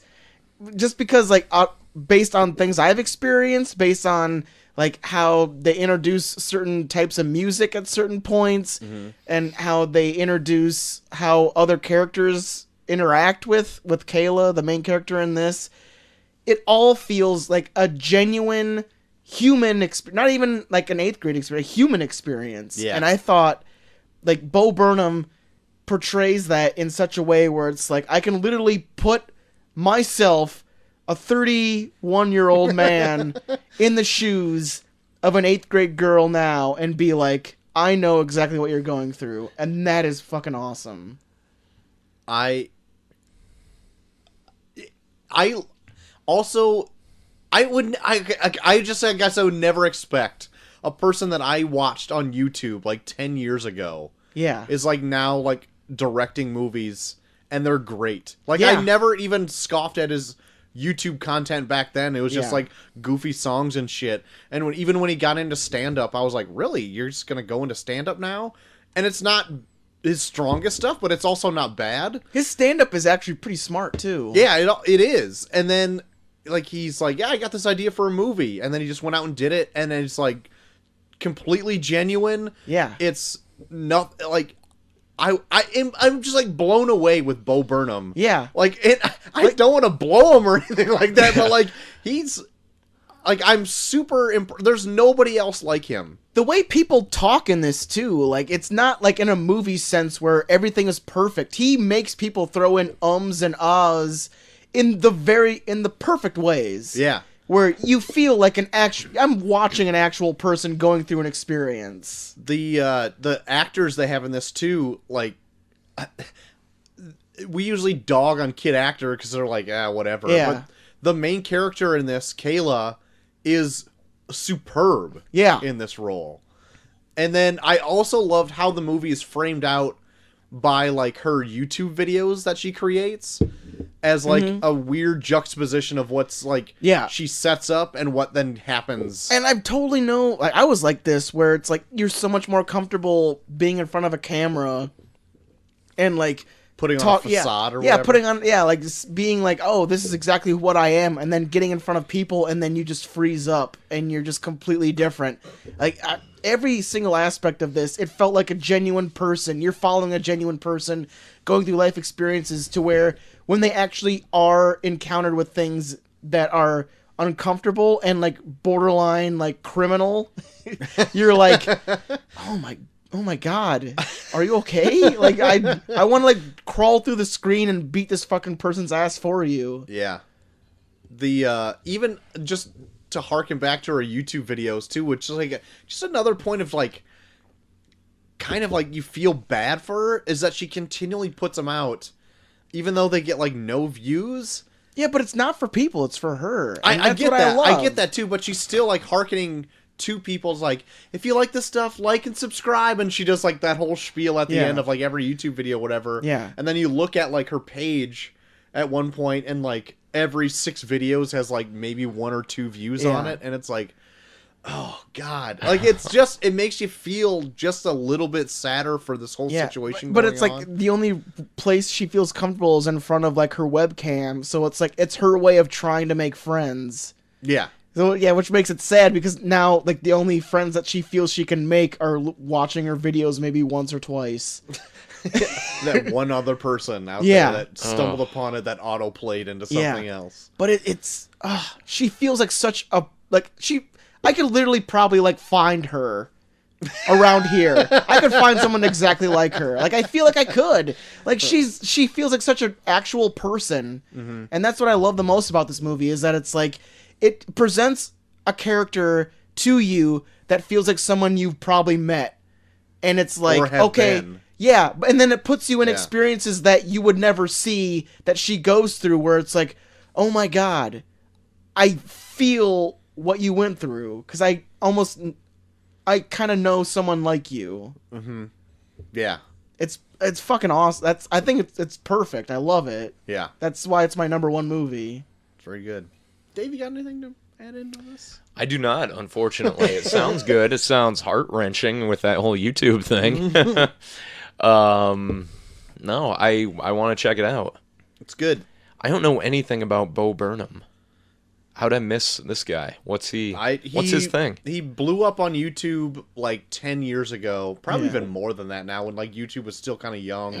And he had like, he came out with like really quippy kind of songs, but they were intelligent. His lyrics are really like actually smart. Yeah. And he just had a bunch of those kind of things where he would just like record himself in front of his like keyboard. They weren't high production value or anything, but they were like circulated around when YouTube was still like in its youth. Mm-hmm.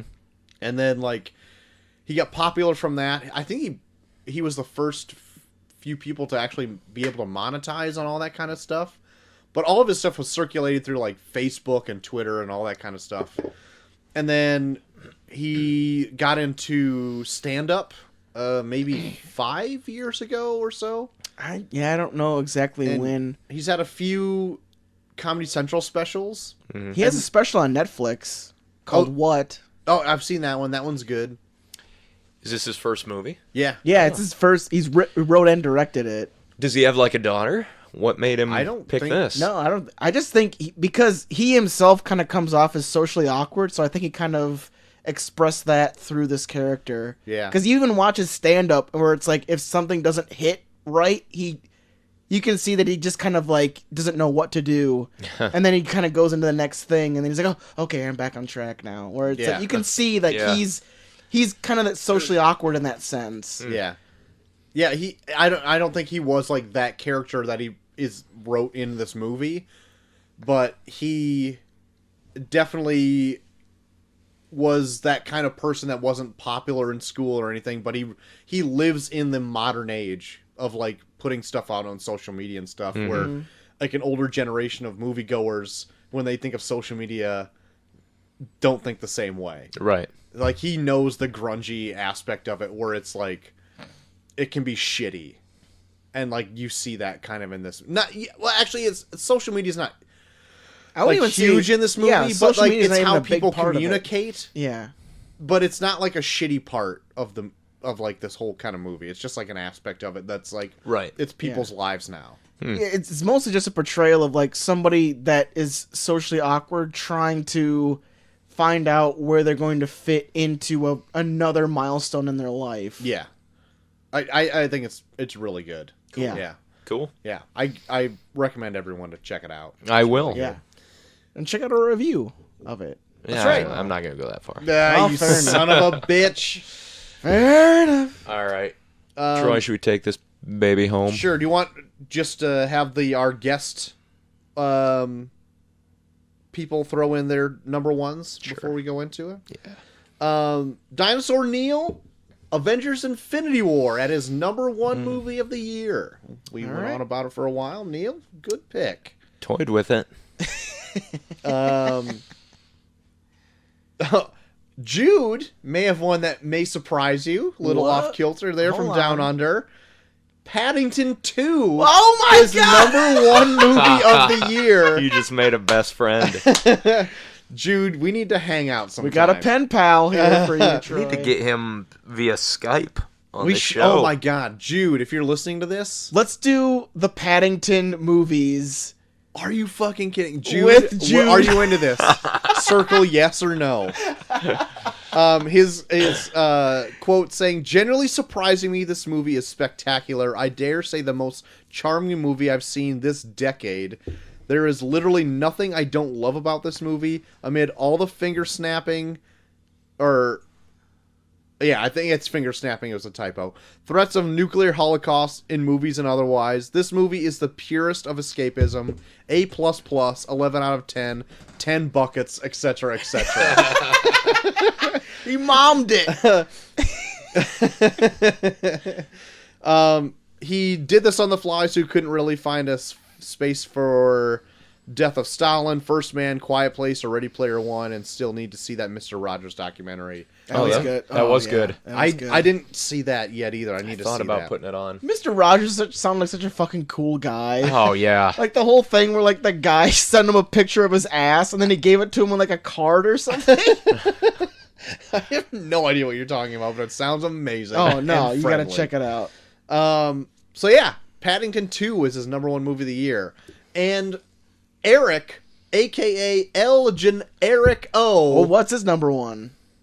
Spider-Man Enter the Spider-Verse. Really? Which also puts me at my number one, is Spider-Man Into the Spider-Verse. Which puts me at my number one, Deadpool 2. I knew it. One last callback. No, mine is also Spider-Man. Yeah. I can go on about this movie for a very long time, and I probably did during a review here or there that we've already done. But, like, I feel like it's the best interpretation of Spider-Man and his surrounding cast that have ever been put on screen. Excuse me, I'm just, like, gonna explode from the inside now that I'm going on about it. The animation is more than spectacular. It's surprising how great it is. It's the most innovative animation I've ever seen for a film. And it's hard to put your finger on, like, what about it is so good. Yeah. It's a lot of little things, I feel like. Yeah. It just mixes so much together, I think. Yeah. That's the thing that drew me the most to it, was that, like, it's just, like, it presents itself as, like, a straight, like, comic book to film adaptation where they give you all the comic book feel to it, but then they throw in characters where, like, they take on the form of animation that they're trying to portray. Right. Whether it's Spider-Man Noir or Spider-Ham with the Looney Tunes, like, everything about it, it feels like every part of animation towards that character makes it feel genuine to that character. Mm-hmm.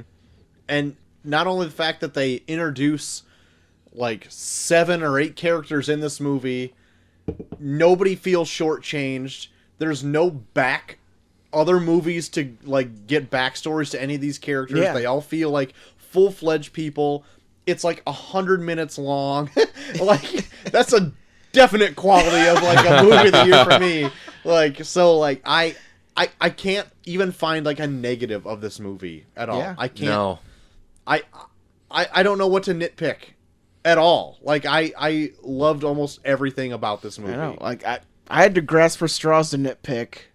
And and even then, I'm like, you fucker. I know. The whole I time, was like, just you trying- fucking love it. You're trying not to say you love it. yeah, like, I pretty much had to, like, make up my own plot to hate this. But yeah, I fucking love it. Like, the only reason it is where it is on my list is because I just like things more than it. But in all honesty, I loved it. I had a blast watching this in the theater. Mm-hmm. I never expected to need or want another Spider-Man movie. Right. In the day and age we're at right now. Uh-huh. And we got blessed with this just out of the blue. I Hashtag remember blessed. Yeah. I remember hearing that we were getting an animated Spider-Man movie, and Right. it was just always like in the back of my mind, like, Right. yeah, you know, that'll be fine, whatever. Like, Right. maybe we'll see it like with the kids. Yeah. And it quickly became like one of my most anticipated movies once like the trailers ramped up. Right. And I was really worried that the trailers were like overselling it and it wasn't going to deliver. And we went and saw it, and I just sat there with a grin on my face through the entire thing. And it just went by like that. You know, it was a lean... Was it like 2 hours? A little under, maybe? I don't know. It felt It quick. flew by. I I could have went for like another one immediately after. Yeah. Just the storytelling, the way they introduced so many characters, the way they handled a very complex, convoluted plot. Yep. The way they stuffed it full of villains that we haven't seen in movies. Right. The way they had the music that represented the character and brought like this brand new like tone to Spider-Man, a character that we've seen multiple times over. Yep. And, you know, told it through the eyes of Miles Morales, this African-American Latino kid who's in way over his head, but is instantly likable. Yep. And this great, like, you know, an viewer analog to this crazy universe. It was just unbelievably good. Yeah. Yeah, it's literally insane. That's like it's like putting out a James Bond movie and being like, I've never seen that before. Yeah. Like, we've seen Spider-Man so many fucking times, and this is the one time where you're like, holy shit, I've never seen that before. Right. Yeah. It's just under 2 hours, if you were wondering. Okay. Hour 57 minutes. Yeah. The fact that, like, we got an amazing Tom Holland Spider-Man, and we got a really good Spider-Man video game, and this is the best Spider-Man we've gotten, like, in recent memory. Yeah. It just hit every mark and hit, like, 100 marks I didn't even know I wanted. Yeah. You know? Yeah. And we talked about the style, but, like, totally the style, the visual style of this is so cool. And I wasn't even the biggest fan of the Lego movie. And this is from, you know, the brains of the Lego movie. Yeah. But whatever they did and their team of animators on this was just phenomenal. Yeah. It's like the highest marks I could ever give anything. Like, obviously I put it at my number 1, but like I'm just looking at things scroll through an IMDb because I have it up right now, and it's just like pictures of all the separate characters. I'm like, I loved every fucking second of this movie. There wasn't a single like dull moment. There wasn't anything like you said that I'd nitpick. Mm-hmm. I just left wanting more and more and more of it. Yeah. And God. Like the only thing I ever would nitpick about this is that the Aunt May in this seems like way capable, but then after we were talking about him, like they finally got their Aunt May spy movie in. Yeah. They finally fucking did it, and I didn't hate it. They got it out of their system. Here it is. Yep. And I'm like, God damn. She's got her own spy complex underneath the fucking garden shed. The way that like panels and text balloons and like the stippling dots and all that were just integrated in this, and none of it felt gimmicky. It felt so natural that you didn't even realize like you weren't reading a comic book and you weren't watching a movie. It was just this mix of both of them. Yeah. And it just worked so well. Yeah. I also like heard somewhere that like the word balloons and shit, like all the comic book stuff, doesn't like show up until after he gets bitten by the spider. Oh, I think I did kind of realize that. Yeah. But didn't dwell on it. Yeah, like it after he gets bitten by the spider, that's when all like the stuff shows up where like it seems like a genuine comic book. Where it's like heightened reality. Yeah. And all that kind of Yeah. stuff. That's kind of cool. I'm sure there's a ton of little like nods like that throughout. I heard on the way here that the kind of weird 3D effect where like the background was kind of off color was supposed to look like printing errors in comic books. Yeah. How like the coloring would sometimes be off. Right. Yeah. Would be like those old Looney Tunes, like Mel Blanc backgrounds where everything's not Just in the slightly, outline. yeah, just slightly off. Yeah. I can't think of anything that I had more fun watching. Right. And that's, like, I toyed with this in Infinity War for my same number here. one, because Infinity War delivered on the promise that it's been making for 10 years, but you had to have a lot of background to really get the payoff. Yes. And this is just something so fun and accessible. Right. That you can just walk in and it's brisk, 2 hours or whatever. Yep. You have a blast through the entire time. Yep. It's never like dour. It's just entertaining. And sometimes that's just great. Like sometimes that can be what makes your movie of the year. Yep. Oh my God.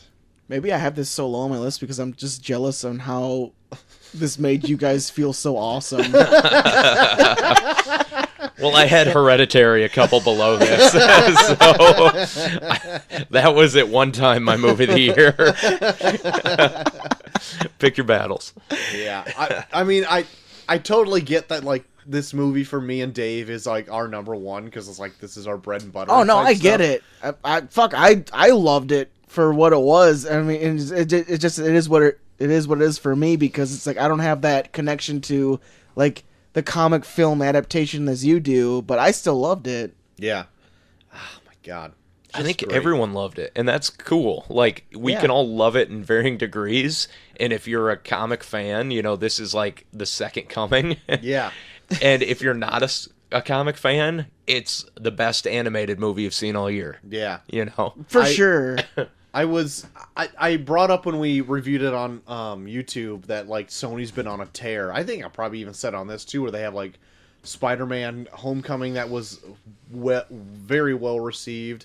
They have this that was super Venom well received. for some reason blew up the box office. Yeah, It became like the what highest hell is grossing going movie. on? But then I was like, man, Sony's just going on a roll. But then the Sony movie that's out now is Sherlock Holmes remake with God. like fucking. It's got a 0%. It's got like 0%. Even Netflix wouldn't buy it. Yeah, And that's I'm right. like, Jesus Christ. So I guess I gotta take like their lumps or whatever. But like, I can't. It's so jarring to me how Sony can just put out like that, and then just like knock it out of the park with this. Yeah. Well, they got to appeal to every demographic. But it's like their animation studio where like I feel like they have some misses, but I think they have more hits than misses in their animation department. What is Sony's? What is their claim to fame for 'Cause you animation? brought up a few of them. I brought up some like they have the. Because they're not DreamWorks, they're not Pixar. What is Sony? It's just Sony Animation. But like, what's a movie that they've done? Cloudy with a Chance of Meatballs. Okay, They do that That's one. pretty good. They do. But they also did the Emoji Movie. They did also do the boy. Emoji Movie. They did the Goosebumps movies. That just Those are came out. good. Yeah.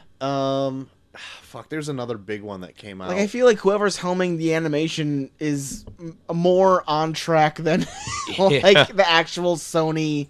Yeah. This seemed like just an amazing brain trust of people involved in the Spider-Verse thing, and everyone was just like firing on all cylinders, and it just congealed into this excellent movie. Yeah. And I don't know if you could do it again. You know, everything worked out so well. Yeah. I'm sure they're going to make a ton of these, but I don't know if it can be replicated as well as it was presented here. They do the Hotel Transylvania movies, which aren't horrible. They're just like I've heard the first Yeah, couple those are are pretty okay. good. My kids enjoy those. All these other ones are kind of, I don't know, kind of shitty. I don't know. Well, they got do- Spider-Verse. They do the Smurfs movies. Oof. They do Trolls? No, they don't do Trolls. That's DreamWorks. Kiss out the feeling. All right. But yeah, like, Let's not dwell on Sony's misses. right. let's, But like, let's enjoy Spider-Verse they're- as being a lot of fun. yeah. But yeah, I took me by surprise because like even when they was first announced, like when it was like they're gonna do an animation thing, that was still like on the tails of the Andrew Garfield movies. Like, we're gonna do this animated Spider-Man movie. I'm like, fuck you. How many Spider-Man do we need? Yeah. You know? And then Turns out I needed like 7. All in one movie. I know Spider-Man has done so much where it's like, what more can you do? And it's like, Turns out a okay. lot. Yeah. Turns out there's a lot more. Troy's over here just. Well, I was going to say shut Jolting your out the fridge, beer. but Oh. I'll have one more. All right. But yeah, that's I think that's gonna do it for our top movies of 2018. Anybody got any honorable mentions? I do have some honorable mentions. What just missed the cut for me Yeah. was 2 movies. I bumped out The Ballad of Buster Scruggs for my number 10 for Hereditary. Oh. I also had an inkling to throw Game Night in there as well because like it was a comedy that I actually very much enjoyed. Yeah. But I just enjoyed these other things more. But That's those fine. are my 2 honorable mentions. That's fine. Go fuck yourself. That's fine.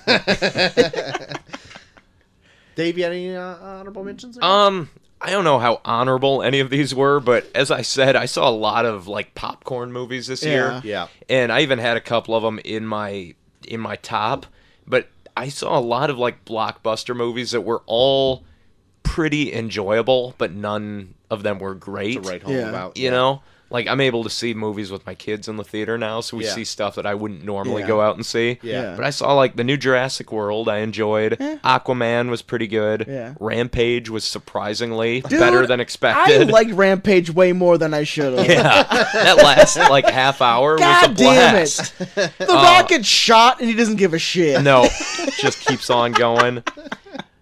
The alligator bites the head off of the wolf. Oh my god! Oh yes! my god! I You didn't haven't know seen that. Oh my god! I've never seen it. And Just I'll watch probably the never end. see The it. end is amazing. Like, Yeah. the creature throwdown in Chicago is Yeah. amazing. Really? Really They good. literally like moved Brutal. heaven and earth to fucking kill that alligator at the Yeah. end. Oh, It is it's like, a beast. what It's more like can you Godzilla. do to this fucking alligator? Yeah. God. Yep. Ant-Man the Wasp was fun. Yep. Venom was better than expected. Upgrade was a lot like Venom, but better. Yeah, Upgrade is a better Venom. Yep. Incredibles 2 was fun. Yeah. I just watched House with a Clock in the Walls. Yeah. It was really good. Really? Yeah, that I Jack kinda Black wanna one. check it out. Eli Roth directed it. Yeah. From Hostel. What? Yeah. I didn't know that. Yeah. And it plays like kind of like an 80s kids movie that is like traumatizingly creepy at times. Really? Yeah. It has I a had lot of no- moments where you're like, where I'm watching it with my kids, I'm like, is this too much for you? Really? Yeah. I had no Like that scene where they slice Jack Black's Achilles heel. Yeah. I had no idea it was like that. Yeah. I saw the trailer. I'm like, screw that. No, it didn't look good at all. It looked like a second-rate Goosebumps, Yes, especially with Jack exactly. Black in it. And it was actually really good. It has some pretty deep stuff. They talk about it takes place in the 50s, so it's right off of World War II. Mm-hmm. And like Kate Blanchett's character is a Holocaust survivor. Jesus. And the villain is a guy that comes back from the war, and he's so disenfranchised with humanity that he wants to wipe out all of civilization. It's a kids movie. Yeah, Christ. it's like it's really. What the fuck? It is one of those. It's like, man, this is I want to pretty watch deep. this shit now. Yeah, not bad, not bad. It felt like kind of an old Spielberg type of movie. Damn. Yep. So I give that more credit than you would expect out of that. And then I saw like The Apostle on Netflix, which Yeah. was pretty good. It's from I the wanted to check director of The that out. Raid, Yeah. and it was all right. Okay. I saw that Into the Dark. That Oh, I one. wanted to see that because It's that's from the pretty- guy it's- who did Green Room. Yeah, it's pretty decent. Yep, that's on my mist. And then Fallout, I enjoyed quite a bit. Yep. But I did fall asleep in it. So All right. it was almost action overkill. And then that Joaquin Phoenix drama, You Were Never Really Here, Yeah. I wanted to stood see out that. to That's me pretty as good. being pretty good. Yeah, Okay. it was pretty good. And then there's a couple I missed too, but I'll let you go in if there's Alright. any honorable mentions. you There's had. only out of the ones that we've talked about. There's only 3 that you guys haven't said. Sorry to Bother You was one of my near misses. Uh-huh. I liked it quite a bit, even though it's super fucking weird at the end. Yeah. I still liked it. Did you see it? Yeah. Okay. Yeah. It is super fucking weird at All the right. end. I thought it looked good. I just didn't see it. It's good. I would definitely check it out. Yeah. But I feel like he gets scatterbrained at certain points. But it's still good. I actually had a lot of fun with Solo: A Star Wars Story. Yeah, I didn't mind that. That's up in there. I thought it was better than I ever thought it could be. Yeah. By following all the production of it. like Yeah.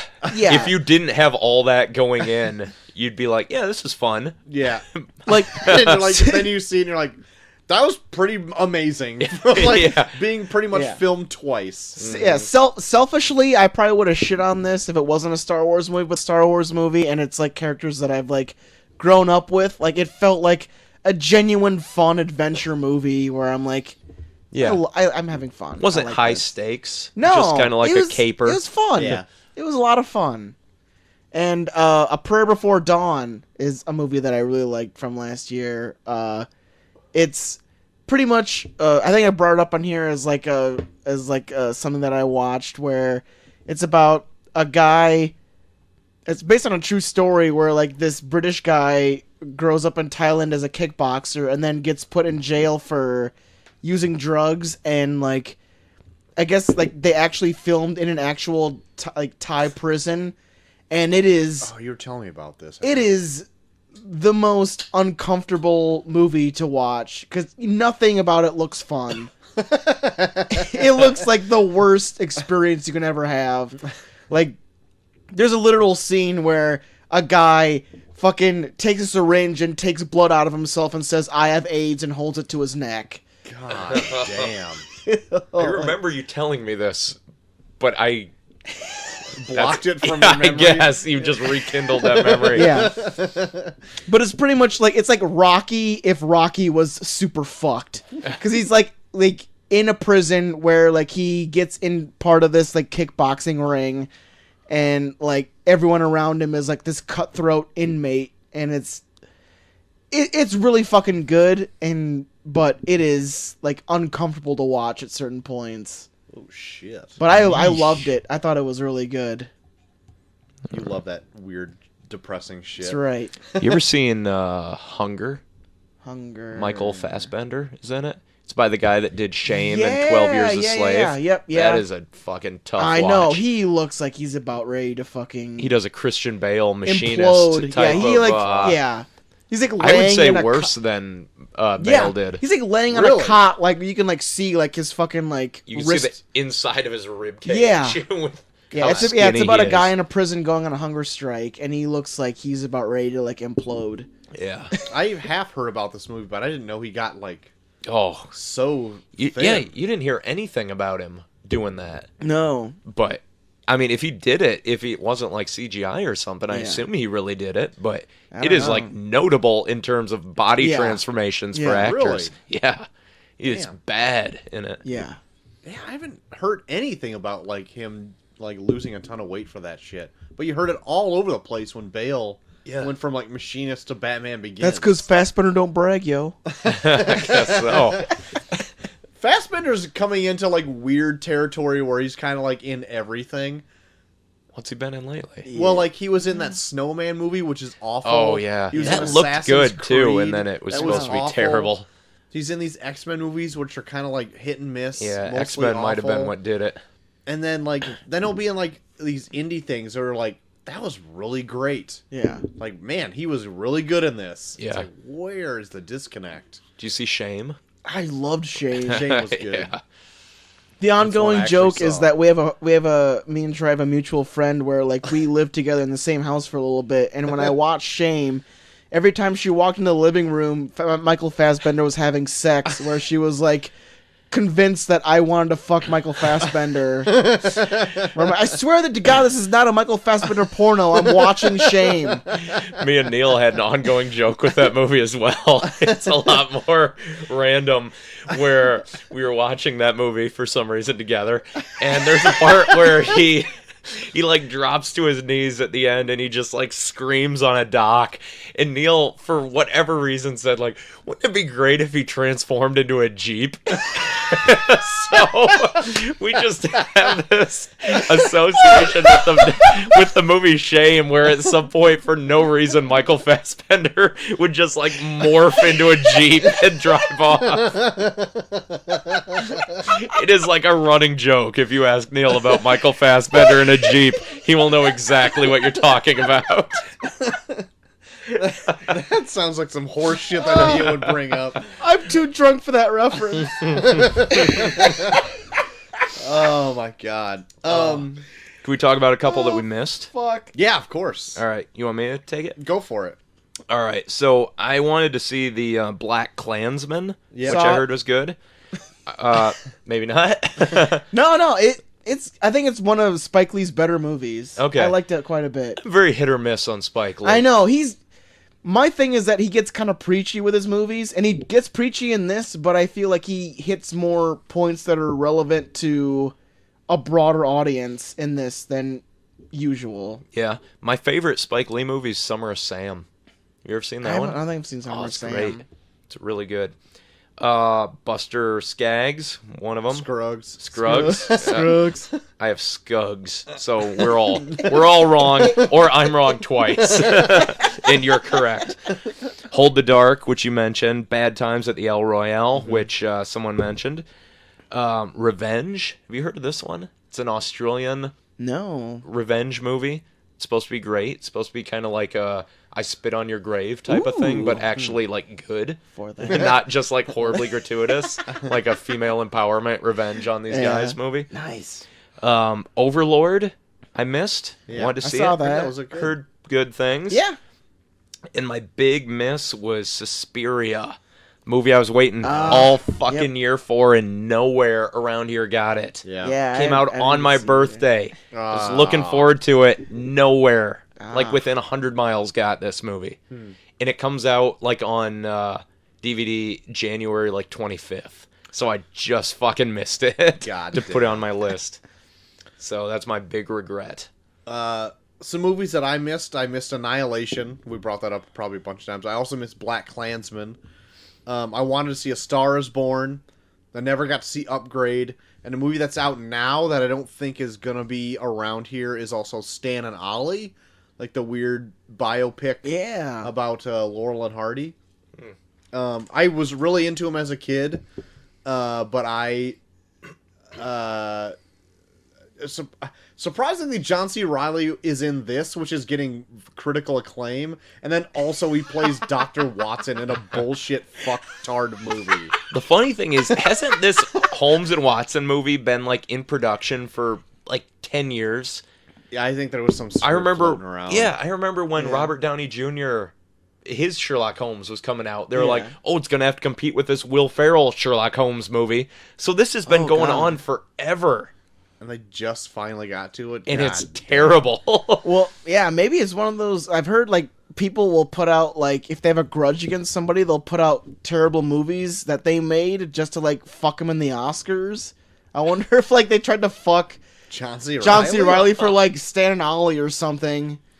What? Eddie Murphy could probably contest to that. Yeah, because Eddie Murphy, because the same thing happened with Eddie Murphy, where, like, he was up for Dreamgirls and they put out Norbit. Oh, God.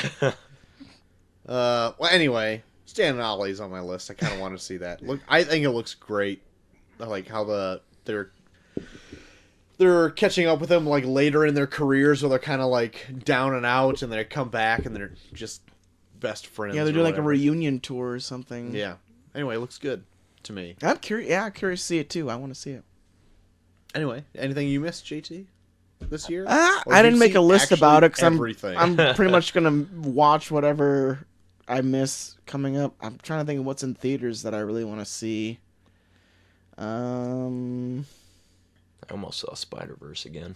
Jeez, what are you, Neil? I had days picked out for it, and it just didn't happen. I don't know. I'm out of things that I'm watching right now. I'm in the middle of watching Roma.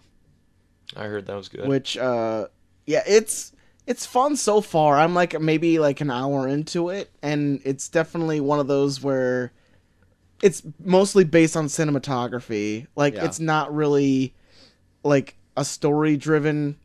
Like a lot of the things I'm picking up on because I took a photo class, like a photography class. Because he finds a really cool way to like float into like the perfect photo, where you're like, oh shit, I like that. That's beautiful. But like the storytelling also is kind of funny at certain points. Like they mostly follow like the maid of like this this middle class family in Mexico, and like the character I like so much, like the most so far, is her boyfriend because he's such a fucking douche. Like there's a literal scene where he's butt ass naked doing like karate with a fucking bow staff, and he's like, yeah. I kind of learned this on my own. And he's like completely naked, like dick out and everything. And just doing like karate with a bow staff. And he's like bragging to her. A more hardcore Napoleon Dynamite. Yeah, it's like a rated X Napoleon Dynamite. But yeah, I'm like maybe like halfway through Roma so far. And I dig it so far. Sweet. Good deal. Well, shoot, I think that's going to wrap up our best of 2018 episode. So, JT, if people want to get a hold of you telling you what they missed, where can they do so? Find me at Bucky for Everyone on Twitter, also Bucky for Everyone on Instagram, and hey, why not Bucky for Everyone on Snapchat? And guess what, Troy? I'm actually using Instagram now. Really? Yeah. I nutted up. Good for you. Good for you. Dave, can they find you anywhere? Yes, Troy, they can. They can find me at Imperious Rex Show. That's right. At gmail.com if they want to shoot me a line, or we're at Imperious Rex Show on Twitter. That's right. And that's Imperious without the O. Yes. The way Namor says it. Right. So look that up. You have to look up Namor, how he says it first, and then look us up on the Twitter. We're not going to spell it here. No one's taking notes. I saw your reviews on Spider-Man and Aquaman, and I was butthurt that I wasn't invited, but it's over, guys. Oh, sorry. Well, we brought in Neil. I know. He's like a Joel surrogate. Yeah. I mean, Neil is better than me. We'll get you on the show for one of these coming up. Yeah, we gotta get you in. You gotta just stop being the bully at some points in our videos. You should just knock us over and just take over. Every time I'm involved in your videos, I end up being a piece of shit. You're just so gruff. You're the only one that can grow a beard. I'm like the smallest guy, and I'm always the one that always ends up bullying you. Says the wrestler. The smallest guy. That's right. What do they usually say about small? I'm scrappy. That's right. You must be scrappier than us because we picked you to be the bully to bully us around. Well, anyway, you can find me at Troy to the Max on Twitter. You can find both me and JT at Review Pod on Twitter. All of our episodes are uploaded onto Facebook.com/ReviewReviewPod, and our hosting site, ReviewReviewPod.podbean.com, has all of our new episodes uploaded bi-weekly? Double weekly? I never know what bi-weekly means. 2 for 1. 2 in a week. That's where all of our stuff is uploaded on. And if you don't want to listen to it there, we are uploading onto multiple platforms such as Stitcher, Spotify, Google Podcasts, YouTube. We even have those on there for anyone who wants to. Not a lot of people do, but it's there as an option. And we also are on Apple Podcasts, so if you're on there, you can rate and review us there, because if you like the show, that helps other people find the show. If you want to drop us a line, such as Jude and Eric did tonight, you can do so at Review And Review Neil. Pod. Neil did it on Twitter, so fuck him. Fuck it. You gotta get that one last jab in there. So you can do so at reviewreviewpod.gmail.com, rather. That'll do it for the best of 2018. So if you join us, We all did for it again, guys. 2019, we'll be reviewing new flicks. Yep. Visit us next year. Set your calendars, everybody. 1 year from now, we're That's gonna have the right. best show of 2019. You know it. But I'm looking forward to a lot of stuff coming out in 2019. It's a Oh, there's packed a- year. Jesus Christ. The Disney itself Yeah. is Oh my just god, Disney is gonna just rake in the dough and jizz all over their tummies. They are gonna buy the earth. Just April alone, I think there's a new movie coming out every week that I want to see. It's crazy. There's like I think June too. There's like I think like Toy Story comes out Oh and my. Disney. Ugh. yeah. So just what do they got? stop. They got Lion King, Aladdin, Avengers, Captain Marvel, Star Wars 9. another Star Star Wars. Wars. Good Yeah. lord. Yeah, it's a fuck all movie. Dumbo. Oh, Jesus Yeah. Christ, Disney.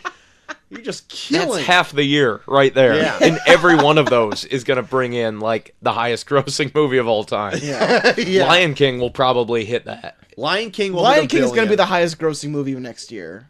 Either it's Lion King, Or Star Avengers, Wars or 9, Star Or Wars. Avengers or Star Wars. Like Regardless, those, it'll be Disney in those the top three. Yeah. will at least get $1 billion. Yeah, at God. least get $1 billion. Each. Yes, each. Aladdin will probably get $1 billion. Yeah, even though it looks like shit. It still is 90s nostalgia. Yeah. And With it'll the Fresh probably Prince. it'll probably do well overseas. Especially if they play it to like India, which I don't know if India's not a big market for that, but I would think they. Well, it takes place in Arabia. I don't know what Arabia is. I'm gonna play ignorant here. I don't know what Arabia is. I'm Sorry, glad you said it first. but like Disney's gonna We're at just least dumb Midwest folk. have 4 movies this year that'll at least make $1 billion. It's insane. Are you kidding? Yum. Toy Story 4 will make $1 billion. But on the indie market, we have Doom Patrol coming out to the small screen. That's we have a true. Swamp Thing coming out to the small screen. Yep. We have Umbrella Academy That's right. coming out to the That's small Netflix. screen. I'm Yeah. looking forward to And that. we have Hellboy. So, Yes. like, I think those are all, like, within months of each other, too. Yeah. So if you're a indie comic fan, like, wow. Yeah. Who would have ever thought we'd get Yeah. those 4 Right. within the first half of the year? Buy And you new get jeans Jordan 'cause they're Peele's gonna new cream film them. Us is coming out like in February. Yeah. Yeah. It's It's going to be a good year. it's Good gonna be Lord. a great year for movies Yeah. and TV. Yep. So tune in Yeah. to the review to get all of our Tune in next expert year. reviews. Tune in next year for our top 10 of 2019. Ignore all of the rest of our shows. Well, you don't want it spoiled for you. Yeah, you don't want to know what we really think of all these movies until we get to the top 10 list. Just Until we quickly sum them up and move on. yeah, ignore all of our shows until next year. yeah, that'll do. But so until you hear us on Monday, where we review Buster Scruggs. I have been Troy to the Max Extreme. I'm GT3K. And for Ghost Hunter Dave, Hey. hey, we are off.